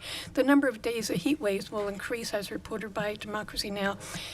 My neighbor, oops, okay, sorry, thanks. My neighbor is on oxygen, and with the, we're predicted to have brownouts by PJM by June 2027, brownouts and blackouts. So my neighbor is going to be in trouble. I will be too, because I have to depend on AC. The data centers are addicted to fossil fuels, and we can't keep meeting the demand for electricity without the future of the blackouts and brownouts. Please look at Consumer Reports for great info on data centers needing for impacts on electricity and impacts on people. I hope you consider why Hartford banned data centers and why 15 states are considering banning their development. That's according to the National Conference of State Legislators. Electricity could double by 2030, as reported by the Lawrence National Laboratory, and BG is already asking for permission to raise the price of electricity. We need to align this bill and all future bills with the climate action plan. Thank you. Thank you. Juliet, I'm sorry, Julie, Beth, Laundry, you can come on up. Just say your name. Yes, Julie Therrett from Greenbelt. I do support the moratorium on AI data centers. The AI data center companies are using the same disinformation playbook used by big oil and tobacco companies. Comparing a conventional data center for cloud storage and video streaming to an AI data center is like comparing a pet lizard to Godzilla. The companies using AI data centers are actively stealing our sensitive personal data and stealing the work of artists. They are an assault on our health and our environment. And we cannot sacrifice these things just to benefit corporate greed and the billionaire class who operate on domination hierarchy, a framework for exploitation, oppression, and violence against people and planet. AI data center planners have demonstrated a major lack of transparency across the country. And knowing the expensive impacts on our energy grid and how greedy they are with water use during a drought, plus all of the pollution, noise, water, and land. We see data center development as a threat of violent assault on our community, our ecosystem. Thank you. Thank you. Beth and Yvonne. Good afternoon, Chair Oriata and members of the council. My name is Beth Landry, and I'm joining you to represent CCAN Action Fund, respectfully submitting this statement for the record for Council Resolution 66. We are the 501c4 dedicated to driving change in public policies at the local, state, and national levels to address the climate crisis with a particular focus on the Chesapeake Bay region of Maryland, Virginia, and the District of Columbia. Everyone in this room is finally experiencing relief after the incredible heat wave over the last week, and with people's energy bills soaring and the unchecked build-out of hyperscale data centers will drive up energy costs and worsen climate change. We must slow down, hear from, and intentionally listen to the local community's demands, lower energy costs, and resolutely commit to the solutions we can provide to address the climate crisis. We stand behind the local community and the injuries they have and would further experience, and as such have signed on with the proposed amendments from local organizations here in Prince George's County. We believe it is essential that any moratorium on data centers here pause the reviewing, permitting, and construction and not be limited to pausing their operations alone. Furthermore, there are many other problematic issues associated with the data centers that you've already heard spoken to. On the emissions from the proposed 820 megawatt project, if it is drawing directly from the grid, it would result in our cursory estimate of 1.6 million metric tons of emissions per year. It was a long time ago, but the 2015 Prince George's emissions were 9.9 million metric tons. Based on those estimates, it would increase the county's emissions by about 15% and undermine the ability to hit emissions reduction goals. Also, as an organization committed to clean energy and carbon emissions reform, we respectfully ask you to include. I'll submit written. Thank you for your time and consideration. No, thank you. I appreciate it. Yes. Afternoon to the council. Nirvan Singh Gupta, D4. I didn't vote for you, Tim, but that's because I'm an independent and I'm locked out of the primary process. Congratulations to the council for passing a progressive legislation on free buses. That's how I got here today. This is proof that the laboratories of democracy can pilot progressive reform that can spread to other areas. I stand to speak today on behalf of the frogs and the toads, the snakes in the grass, the turtles of the pond, and the shimmering blue heron, who's actually gray, but is no less beautiful to behold as it takes flight from wading in the water to the skies with its 6-foot wingspan. I also stand on behalf of all those who do not desire additional upward pressure on electricity and water prices from massive demand by AI hyperscale data centers. And I stand and speak on behalf of all those that do not wish for increased heat, sound, light, and particulate matter pollution.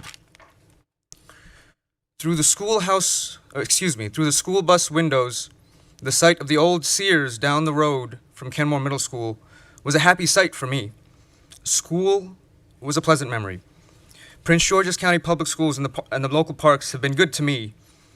I wish to pass on to the future people and generations of Prince George's a green and serene community, not a hellish cyberpunk landscape. Is that worth the 6 months of construction jobs? A handful of security jobs, diversifying the tax base to commercial? Maybe the fight with China over AI? That's maybe compelling. The federal recommendations right now I saw this morning, on-site electricity generation capacity, no public funds for private infrastructure upgrades. But what about the water? We're withdrawing water from the Potomac Valley River faster than it's recharging. Thank you. Thank you.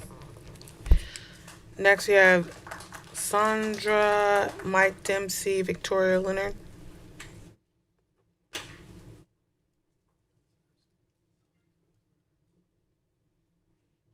Okay, Mike. Good afternoon, everybody. My name is Mike Dempsey, and on behalf of the incredible Prince George's County union carpenters that are currently down the street at our training center and local hall, we ask that no moratoriums on data centers exist or move forward, and that data center construction happen in this county with the best workers in the country, Prince George's County residents. These are real jobs that are on the line, and we ask that data centers be part of your pro-growth agenda. All we ask is that labor standards and project labor agreements be utilized on these jobs. If we signal to the market that Prince George's County does not want these by way of a moratorium, we fear that the instability caused will mean they will never come back. Please advocate for good union jobs with these projects and holding developers accountable to do these jobs the right way with union labor. This cannot be an either or. This has to be an all of the above pro-growth agenda. Thank you. Thank you, Victoria. And then Don.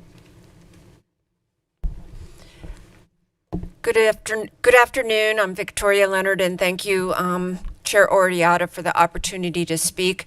I'm here representing the Baltimore DC Building Trades and its 28 affiliates.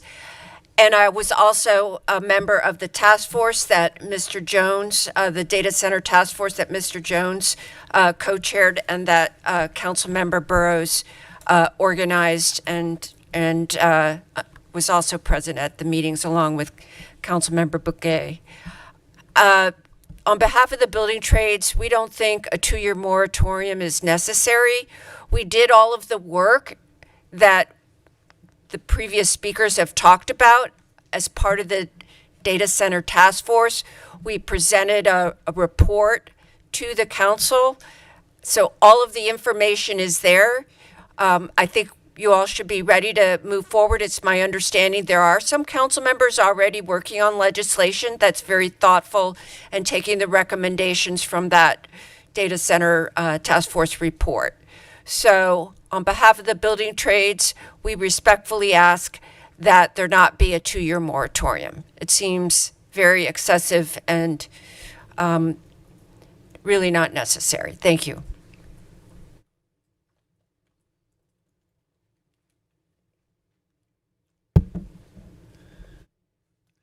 Thank you, Madam Chair, for allowing me to speak. My name is Don Slim, and I am an advocate for 1,750 of our members who live in this county and who would like to work close to home. Our IBW Electricians Union Local 26, we're up to 17,000 members now. Just 8 years ago, we had 9,000 members. We worked 14 million hours 9 years ago. Last year, we worked 28 million hours. This year, we're going to work north of 33 million hours. Our apprenticeship program starts at $27 an hour. A journeyman graduate and journey persons at $62 an hour with $30 in benefits. Last year, we made $1 billion in wages, $600 million in benefits. And that's because of this industry. Power Solutions sold for $1.9 billion as a company started by 5 of our members in your county, 5 of our members who lived in your county. So I wish you would not throw around the word moratoriums and just follow the task force and also do what you're doing and study the issue. But the word moratorium is too charged. You're hurting our businesses. Also, I'd love to have you come by and visit J.E. Richards. We have a prefab shop right across from our hall in Lanham where you can see the kind of work that is being done. These are not just construction jobs. We have 26 prefab shops that are doing advanced manufacturing and augmenting equipment for these data centers. We also, 25% of all our members who work on data centers are either doing maintenance, prefab, or retrofitting. So these are not just construction. These things are not static. It's like your iPhone, 17 generations. We're constantly in these. There's more electricians working in than those folks who operate them. There's more mechanics in there, plumbers and fitters than those who operate them. There's more security guards in there than who operate them. And so we'd like you to concentrate on those jobs too. And I'd just like to say that, well, I don't have time. Thank you so much for your listening. Appreciate it. Thank you. That's the last speaker I have on the list. So that concludes the speakers list. I'll pass it to the vice chair. I move draft 2. Second. I have a substitute motion. It's been properly moved and seconded. I'm going to open up the floor for discussion. Councilmember Blagay. Thank you. I would just say this. I've heard all sides on this, and I've even heard the facts and fiction. And I just want to just say certain things because at this point, there is a national concern. We cannot pretend. Someone says if we stop it here, they might go somewhere else. Where? 14 states are looking at bans and moratoriums. Nearly 300 municipals are looking at bans and moratorium. Not to mention, the federal government, our Congress, has put in a bill that will put at least a 1-year moratorium on this. Why? Because there are too many unanswered questions. I did serve on the Qualified Data Center Task Force, and what I found from it was unanswered questions. How does it impact our water? We don't know. We don't have all of the answers, but what the concern we do have is how will it contaminate our water? Today, we have to deal with WSSC and others looking for ways to help us clean up our water, the money we don't have. And now we're looking at a data center that could contaminate our water. We're looking at the electricity grid. I'm so glad someone brought to the attention my State of the Power event that we had. And what did the PJM administrator say? We are looking at possible blackouts next year if we continue with the build of data centers. I understand, and to my brothers in labor, I am mostly with you on almost everything. But this one, I cannot be with you. Because at this point, we have put our residents at risk for jobs. Sometimes, is it worth the squeeze? That's one of the sisters said on the commission, on the data center task force, and I don't believe it is right now. I think the reason why we're seeing pause in almost 14 states plus more, what we're seeing at the national level, the fact that they're going to hold moratoriums at a national level is because there are some concerns that have not been addressed. Even more so, we cannot continue to have our electricity bills going up because of because of these data centers, while billionaires are going home with fat checks. It's time that we protect our community. And until we do that, I understand that the governor has a bill in place. But until we put provisions in place that protects our water, that make sure that our electricity bills are not going up, that we ensure that there are safety measures, and see on a national level why there is a whole movement against data centers. I think at this point, the answer is for all of us. I ask all of my colleagues to vote yes on this moratorium pause. Do it to protect our seniors if you can't even do it to protect our environment. Because your seniors are paying big money. We're all paying big money because of something that does not benefit us. They can build data centers anywhere. It doesn't have to be in Prince George's County. So I think that we ask everyone, vote yes on this moratorium, and let's make sure we protect our residents at this time. Thank you, Councilmember Harrison. Thank you. Thank you, Madam Chair. I want to thank the community for coming out, for testifying, the 50-plus speakers who came before this body today. I also would like to express to my colleagues some of my concerns, and also understanding about the moratorium. What is the timeline?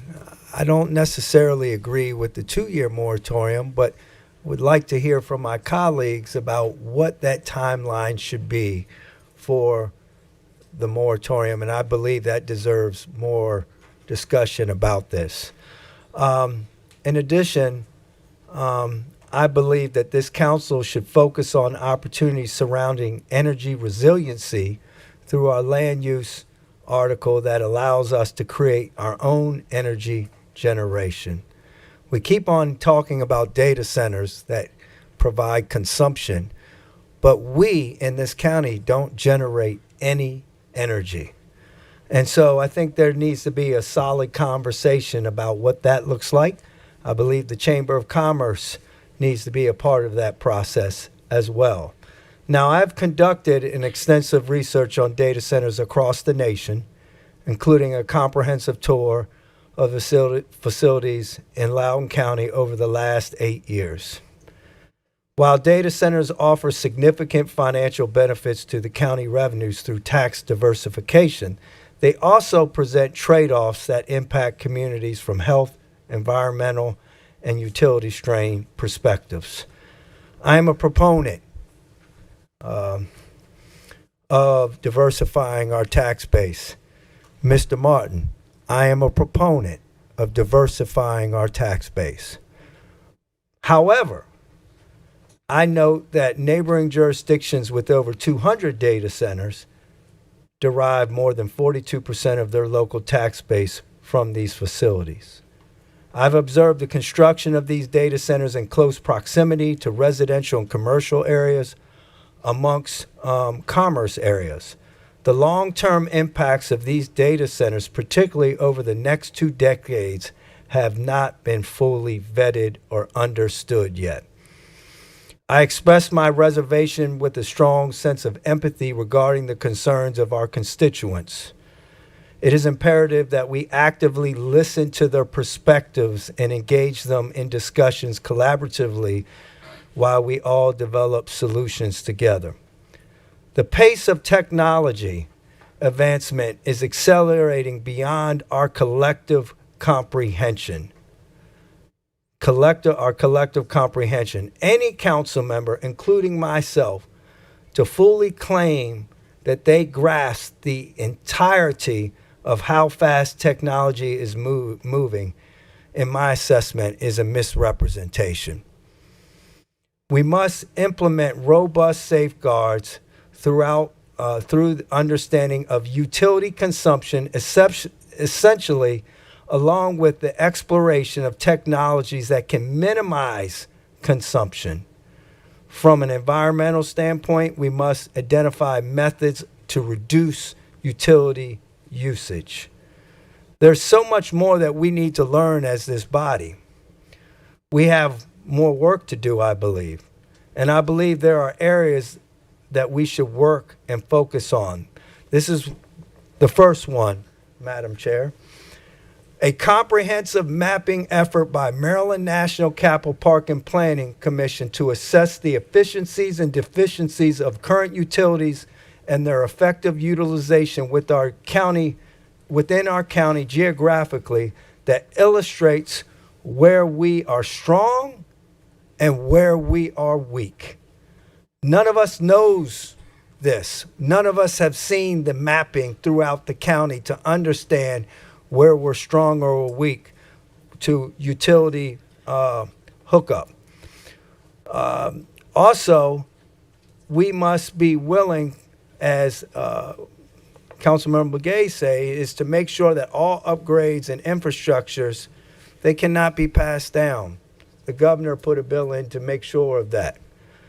But what I really think needs to be a focus is an establishment of a strong collective countywide benefit agreement, clearly outlining expectations of a memorandum of understanding for the citizens of this county that will clearly outline the expectations of these data centers.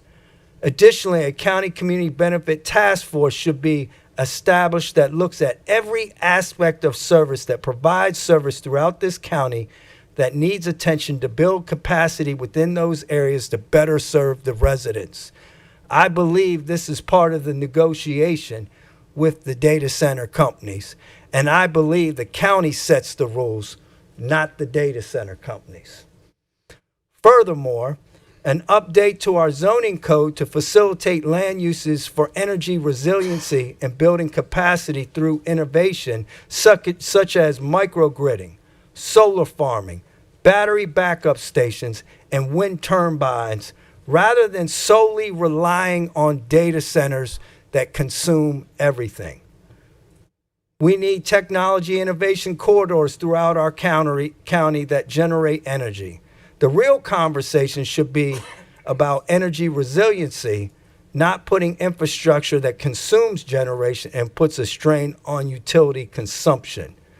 Furthermore, I recommend we update state law by working with our General Assembly next session to prohibit data center owners or anyone associated with data center communities from contributing to PACs that influence elections.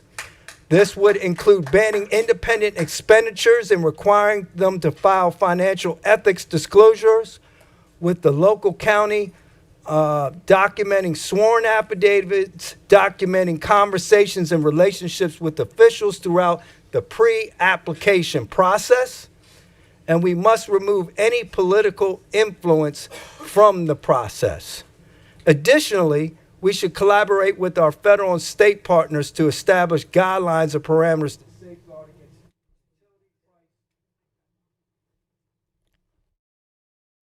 You might have to turn your mic back on. There you go. I'm sorry. I'm almost done, Madam Chair. This includes advocating for federal legislation that mandates technology companies bear the full cost of energy and infrastructure. In closing, it is my community of District 9 who just elected a new council member that has lived in District 9 much of her adult life. We have bared witness to overdevelopment of 5 power plants that were approved by the state many years ago. Let's try over 40 years ago. This was an oversaturation of these types of uses in my district more than anywhere else in the county. And yes, we are still paying for the sins of the past from a healthcare perspective that affected many generations of Southern Prince Georgians. So we must learn from our past through balancing and working diligently on understanding every aspect of the weight of our decisions and everything surrounding data centers, even how it evolves through technology. I am convinced, and I need to make this clear because I've heard some folks that have been opponents of the data centers. I am convinced that this county has not laid the foundation even to move forward with a data center at this present moment. And while the financial benefits seem endless, our health is not up for negotiation. We must protect Prince George's, but we need to put safeguards in place before it's too late. And if we give away the farm, then we have a lot more learning to do, because we can't move forward until we've laid a solid foundation. Thank you. Council Vice Chair.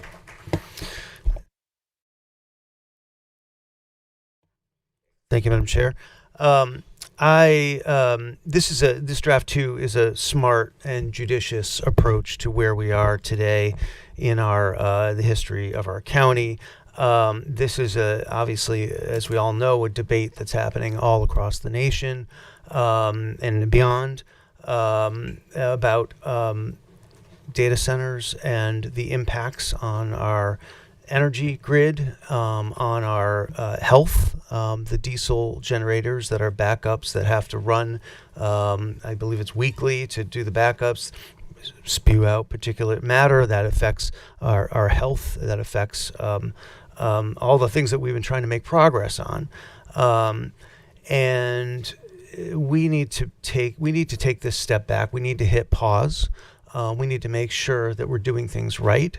We do not want to be out there on the vanguard on this, because these may be obsolete, frankly, in a few years. The technology is increasing rapidly. We have some people talking about putting them in space. So a lot has happened over the last even 2 years. You think about 2 years from now, you think of where we were 2 years ago. It was barely even talked about. AI was barely a thing 2 years ago. But I think that this is appropriate for us to put a pause, put a moratorium on, and I support this, and I thank you, Madam Chair, for your leadership. Thank you. And I want to just add, I think that draft 2 is a compromise that allows for time and discussion with all parties. I think that there is a real fear in our community, and not just in Prince George's County, but we've heard it across the country, on what the impacts that we don't even really understand or grasp around the health of our community. There's real concerns around how this is going to impact us from an economic perspective, when we all get the phone calls, when we have seniors and families that have bills that are thousands of dollars and they don't know how they're going to pay for it. And I hear the thoughts and ideas around revenue. I get that it is appealing when we need to grow revenue as a jurisdiction. But for me, I feel like it's difficult when we sit in these seats. There's also a responsibility to the will of the people that put us here. There's big industry. There's what we know are paid individuals that can come out here every day to speak, and they're paid by people that don't live here, that don't look like the people and communities that are going to be impacted. And it's honestly shameful to me that they're taking up so much space to pay people that look like this community to put what they never put in their own backyard. I have always said I would fight for equity across this county, and especially the southern part of the county. And I know no other way to advocate for something I would never want in my district, but force it into someone else's. So that's where I am on this issue. I think it's the moral issue of this decade, not for Prince George's County, but for this nation. When we talk about what AI is used for, what is funding, what the money is doing, the impacts on the environment, it's a hard decision, but it's a moral decision and it's a values decision. And we all opt to take these seats to make hard decisions. And I respect my colleagues. I know that they will all vote their individual conscience on this. But I've been very clear about my stance from day one, and it has never changed, and it'll never change, no matter how this vote goes. I think it is important that we represent the people that live in Prince George's County that are going to be directly impacted by this more than we value big industry, big developers, and dollars. Councilmember Fisher? Yes, Madam Chair. Thank you for recognizing me. I wanted to offer a substitute motion. Are we still in discussion? No, I apologize. Go with your substitute motion. We'll have Yes, discussion. I wanted to offer after a it. motion to hold. I think all the colleagues have concerns, have issues, have been in hearings, whether it is in this building or throughout the county. And I think, at least for me, I think a lot of colleagues would want time. I've heard several colleagues say that even in the substitute motion, I don't think there's agreement on a 2-year moratorium today. I think people need time to digest and gather information. I also want to reiterate that we already are in a moratorium until September.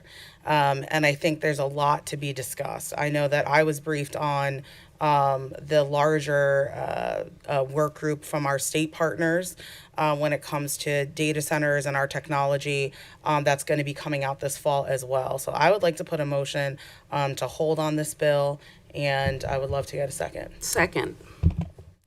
Motion and second. We have discussion. Councilmember Adam Stafford.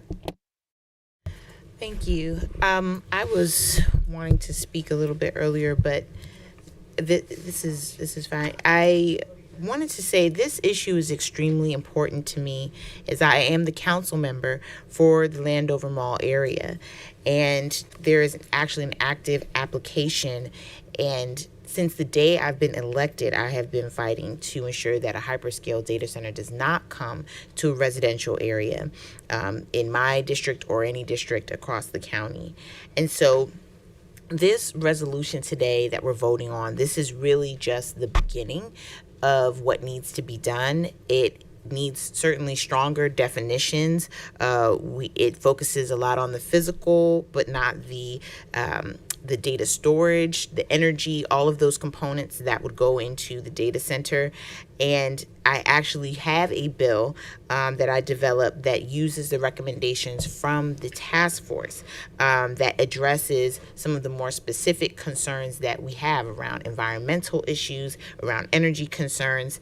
And I'm really asking that my colleagues will support that bill, that the chair and vice chair will commit to focusing on my bill that centers specifically on data center regulation. And, you know, I just want to say that the issue that we're dealing with right now is that we have access, companies have access to apply to build data centers here in the county, but we don't have any laws or regulation that ensure that citizens aren't harmed. And I really feel like that is the job of the government, to listen to everyone and to come up with a solution that protects people. And I think that the impact of data centers is really yet to be seen. Often in communities of color where there are unregulated industries and infrastructure, the people suffer. And I can speak on this from a personal level because my family is from Flint, Michigan. And all of you know what Flint, Michigan is synonymous with. I have family members that have cancer and that have died from cancer because of unregulated government industry and the lack of safeguards, which can be fatal. And so I think that this resolution is a step in the right direction, but I really want to urge my colleagues to work with me to swiftly put in force, to put in law real regulation over data centers in our community. Thank you. Thank you. I know Vice Chair had one clarification, then we're going to council. Could go submit an application. They would not, because we haven't repealed the legislation that council passed before, they could go through a process that would never come before the body, and they could start that process tomorrow if they wanted, if we do not pass that moratorium. I just want that to be very clear for the public and very clear for the body before they vote to hold. Councilmember Adams? Well, I'd like to thank all of those who have come forward and given testimony of their positions. You know, this is a very difficult decision right now for us. We know that whenever we talk to our community, we hear that our taxes are too high, that we need to do better on assisting from our seniors and health care and our children with child care assistance, to overall public safety. That those are concerns of our community. We know that that's because of a lack of resources. And we know a potential way of getting to that point is simply economic development. And that comes in many, many different forms. And it gives us the ability to support, the public safety, to our child care, to all of those things. So we all know that we've seen the socioeconomic impact when we don't protect our communities from potential health hazards and knowing what may or may not happen. But as that is real high on the agenda, number one item, we still have to talk about economic development. If we look at what was proposed, we read it and we say that,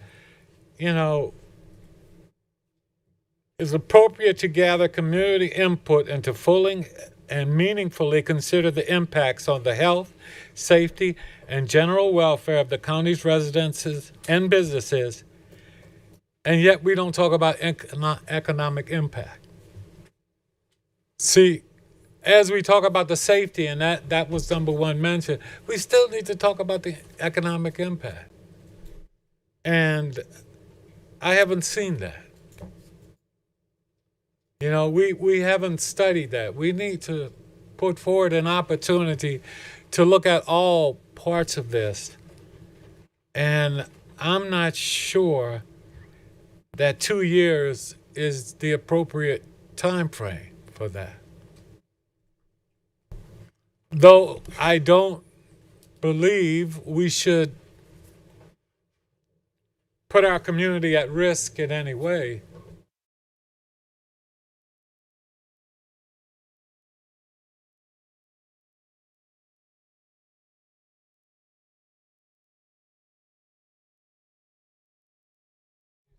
Your mic was just turned off.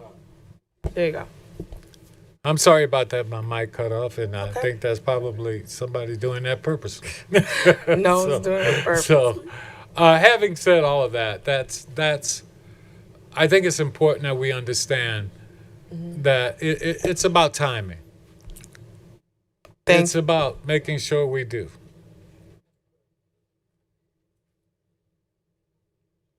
Oh, I thought you would.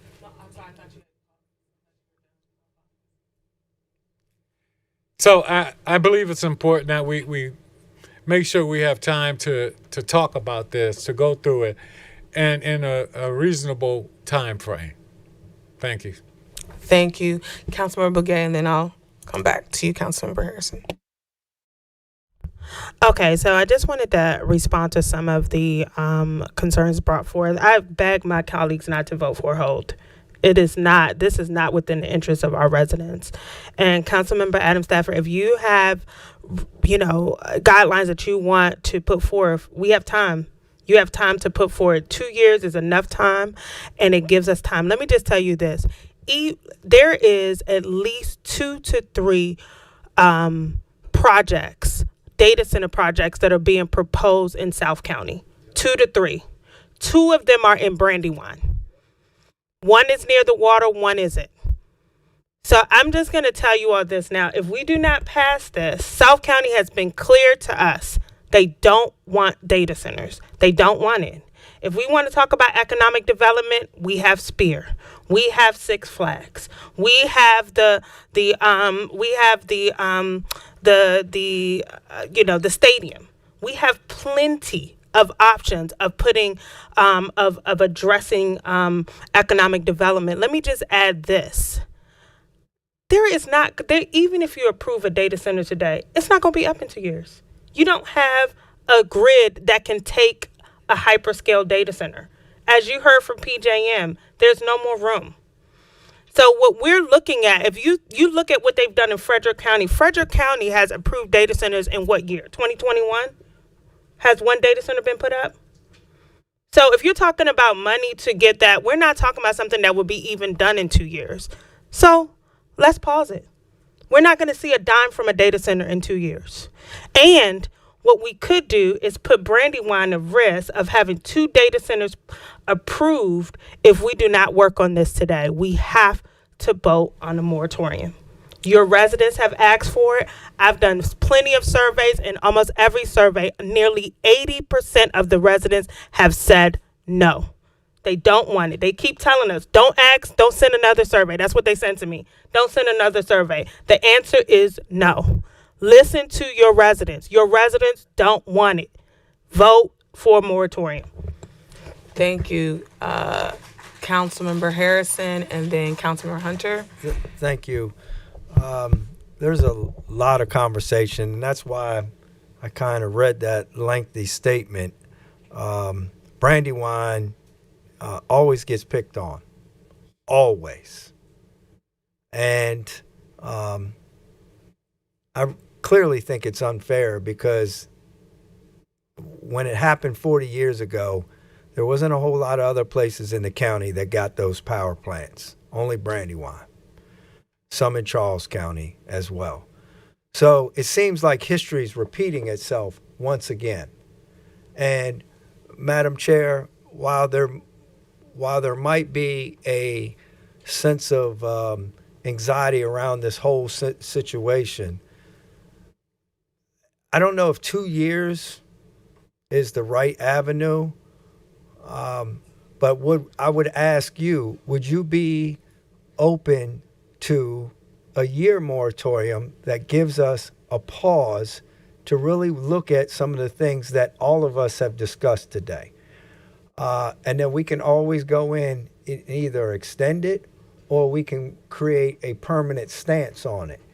But to say 2 years could be very problematic. Now, I'm going to stand with my residents because I've even heard from them in Brandywine. But I also represent the county as a whole, and I'm not hearing too much more about any other places in the county other than Landover Mall, which their permits have been blocked, right? So I'm asking you that. Would you be more comfortable doing a year? But we're not there yet, okay? Yeah. Would you be willing to do a year?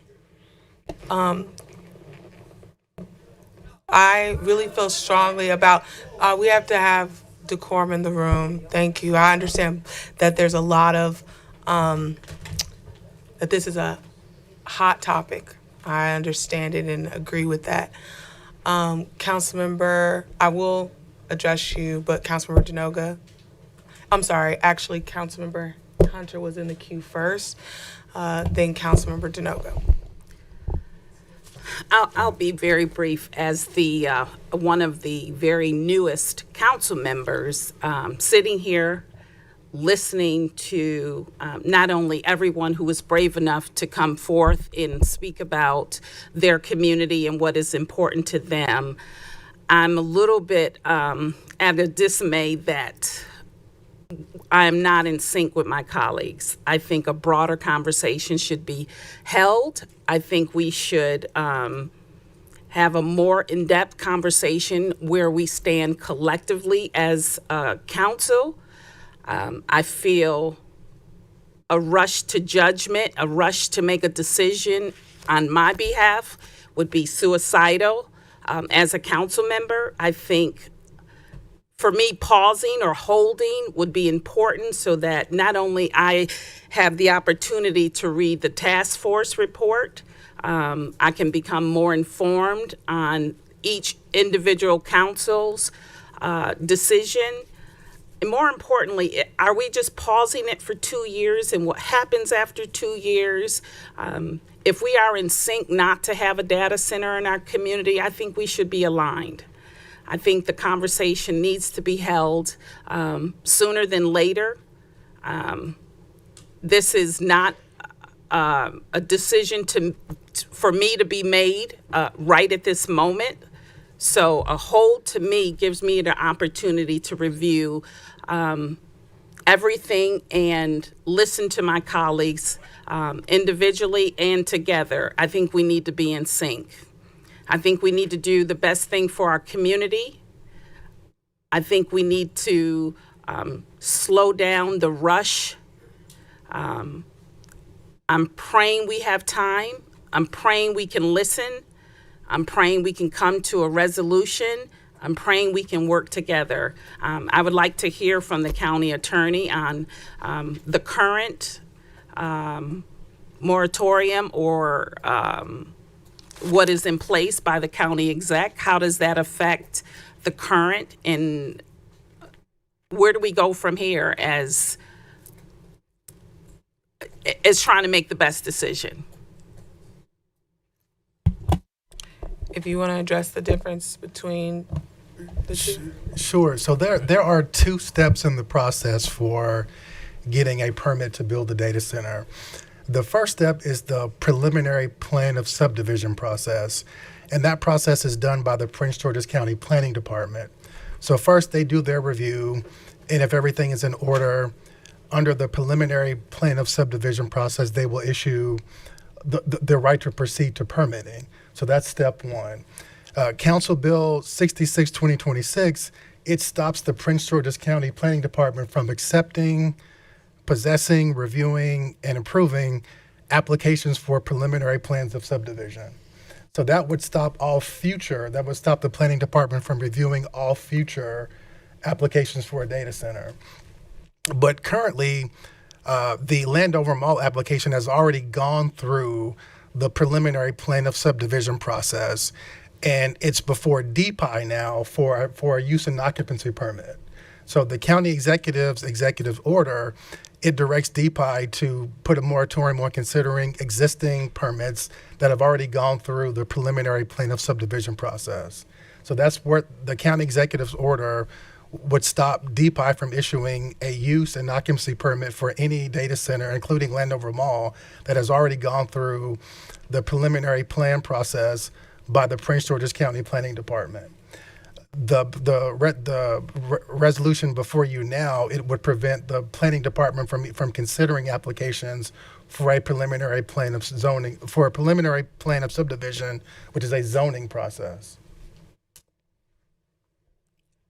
So this was meant when we originally when the county executive signed the original executive order, this body at that time passed a similar resolution as a companion piece because her executive order just focused on the permitting. But what we had realized is any other developer could start the zoning process, without us doing the moratorium. But it was for 180 days. So it expired. So the similar way that the county executive continued to sign her executive order to ensure that no data center of Landover would move forward, or data center that was in the permit phase, it's our decision on if we will continue our moratorium to ensure that no other applications can be submitted.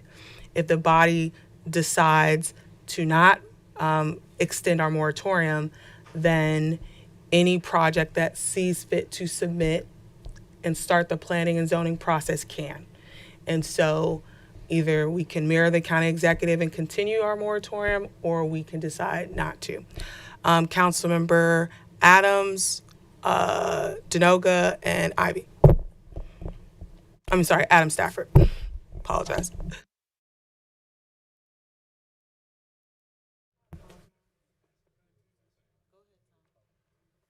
I'm not sure I should go ahead. I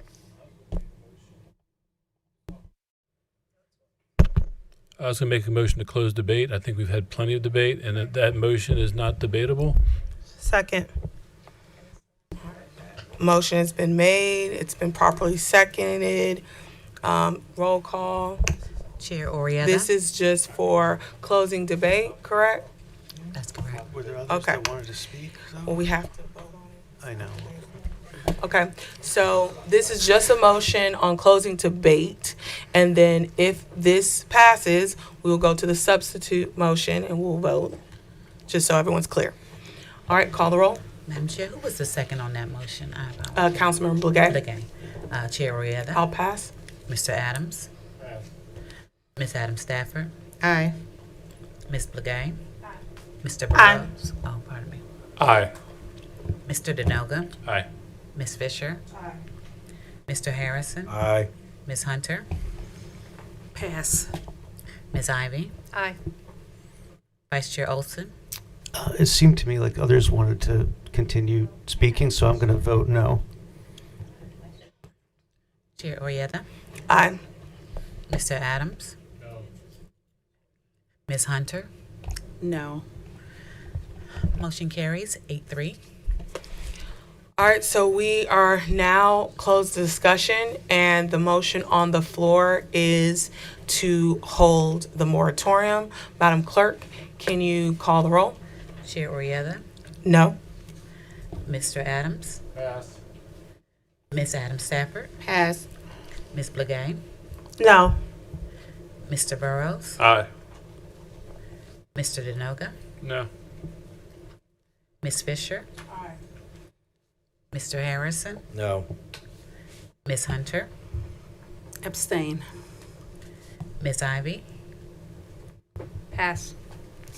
Vice Chair Olson. No. Mr. Adams. Abstain. Ms. Adams Stafford. No. Ms. Ivy.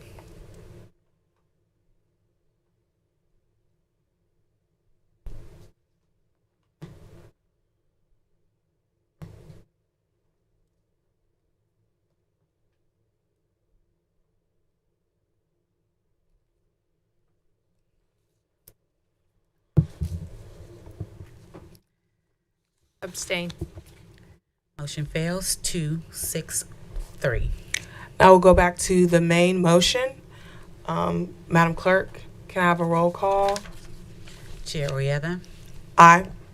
Mr. Adams. Pass. Ms. Adams Stafford. Ms. Blagay. Aye. Mr. Burrows. Abstain. Mr. Denoga. Aye. Ms. Fisher. Mr. Harrison. I vote aye. And Madam Chair, I hope that you can look at those 4 points that I raised while we work towards those things. Thank you. I vote aye. Okay, yes, sir. Ms. Hunter. Abstain. Ms. Ivy. Pass. Vice Chair Olson. Aye. Mr. Adams.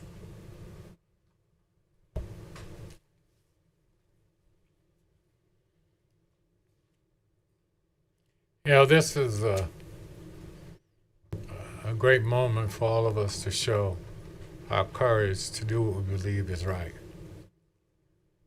At this time, I believe that the health and safety of our community is more important than any economic impact. My challenge has been the time frame, which is one that doesn't give us a chance to look at those closely. I haven't had a chance to really gather any real data other than what I have gathered on my own. And I think that's a challenge for us. Hey, Tom. Which way? You know, I put our people first, our community first, over any economic development. But also, my economic sense says we need to be talking about and looking at what it looks like. I heard my councilman say about a year. You know, I think about a shorter time. That does not mean I want to see data centers. I am not in favor of data centers at this time. But I am in favor of us not taking 2 years to take a hardcore look at all the facts on where we are. That's my concern. It's the time frame. It's 2 years.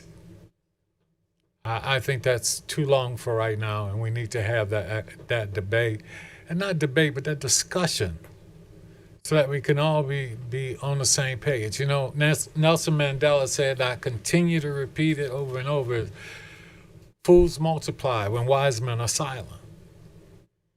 So we need to get together and really talk about what the real facts are and where we are, and not wait 2 years to do that, but an opportunity now that we still give ourselves flexibility. Having said all of that, I'm inclined at this time, because 2 years is too long, to vote no.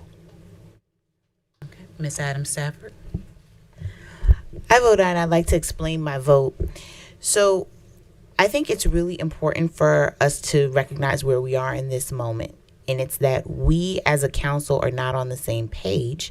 And there are varying thoughts on how to move forward. And this is a time for us to come together around some legislation that's actually going to do what we needed to do, which is regulate this industry that's trying to come into our county. So I have legislation that is in planning right now. And I'm asking, you know, with my I vote, I'm asking that our chair and vice chair will work with me and members of PHED to bring stakeholders together around legislation that is comprehensive and that looks at the report that has come out of the task force. And I want to make a clarifying point also for the community as well. Draft 2, which I want to thank the chair for, for listening to your colleagues and adding in this language around draft 2. It speaks to what my colleague, Councilman Adams, is speaking of. This moratorium is in place until the council comes up with comprehensive legislation. So what that means is that the onus is on us. It's on us to come together and put together legislation that will actually deal with this issue. And so I'm asking for us to move expeditiously to actually do that. And so that's why I'm voting aye. And I thank you all. And I hope that my colleagues will work with me to advance the legislation I've put forward.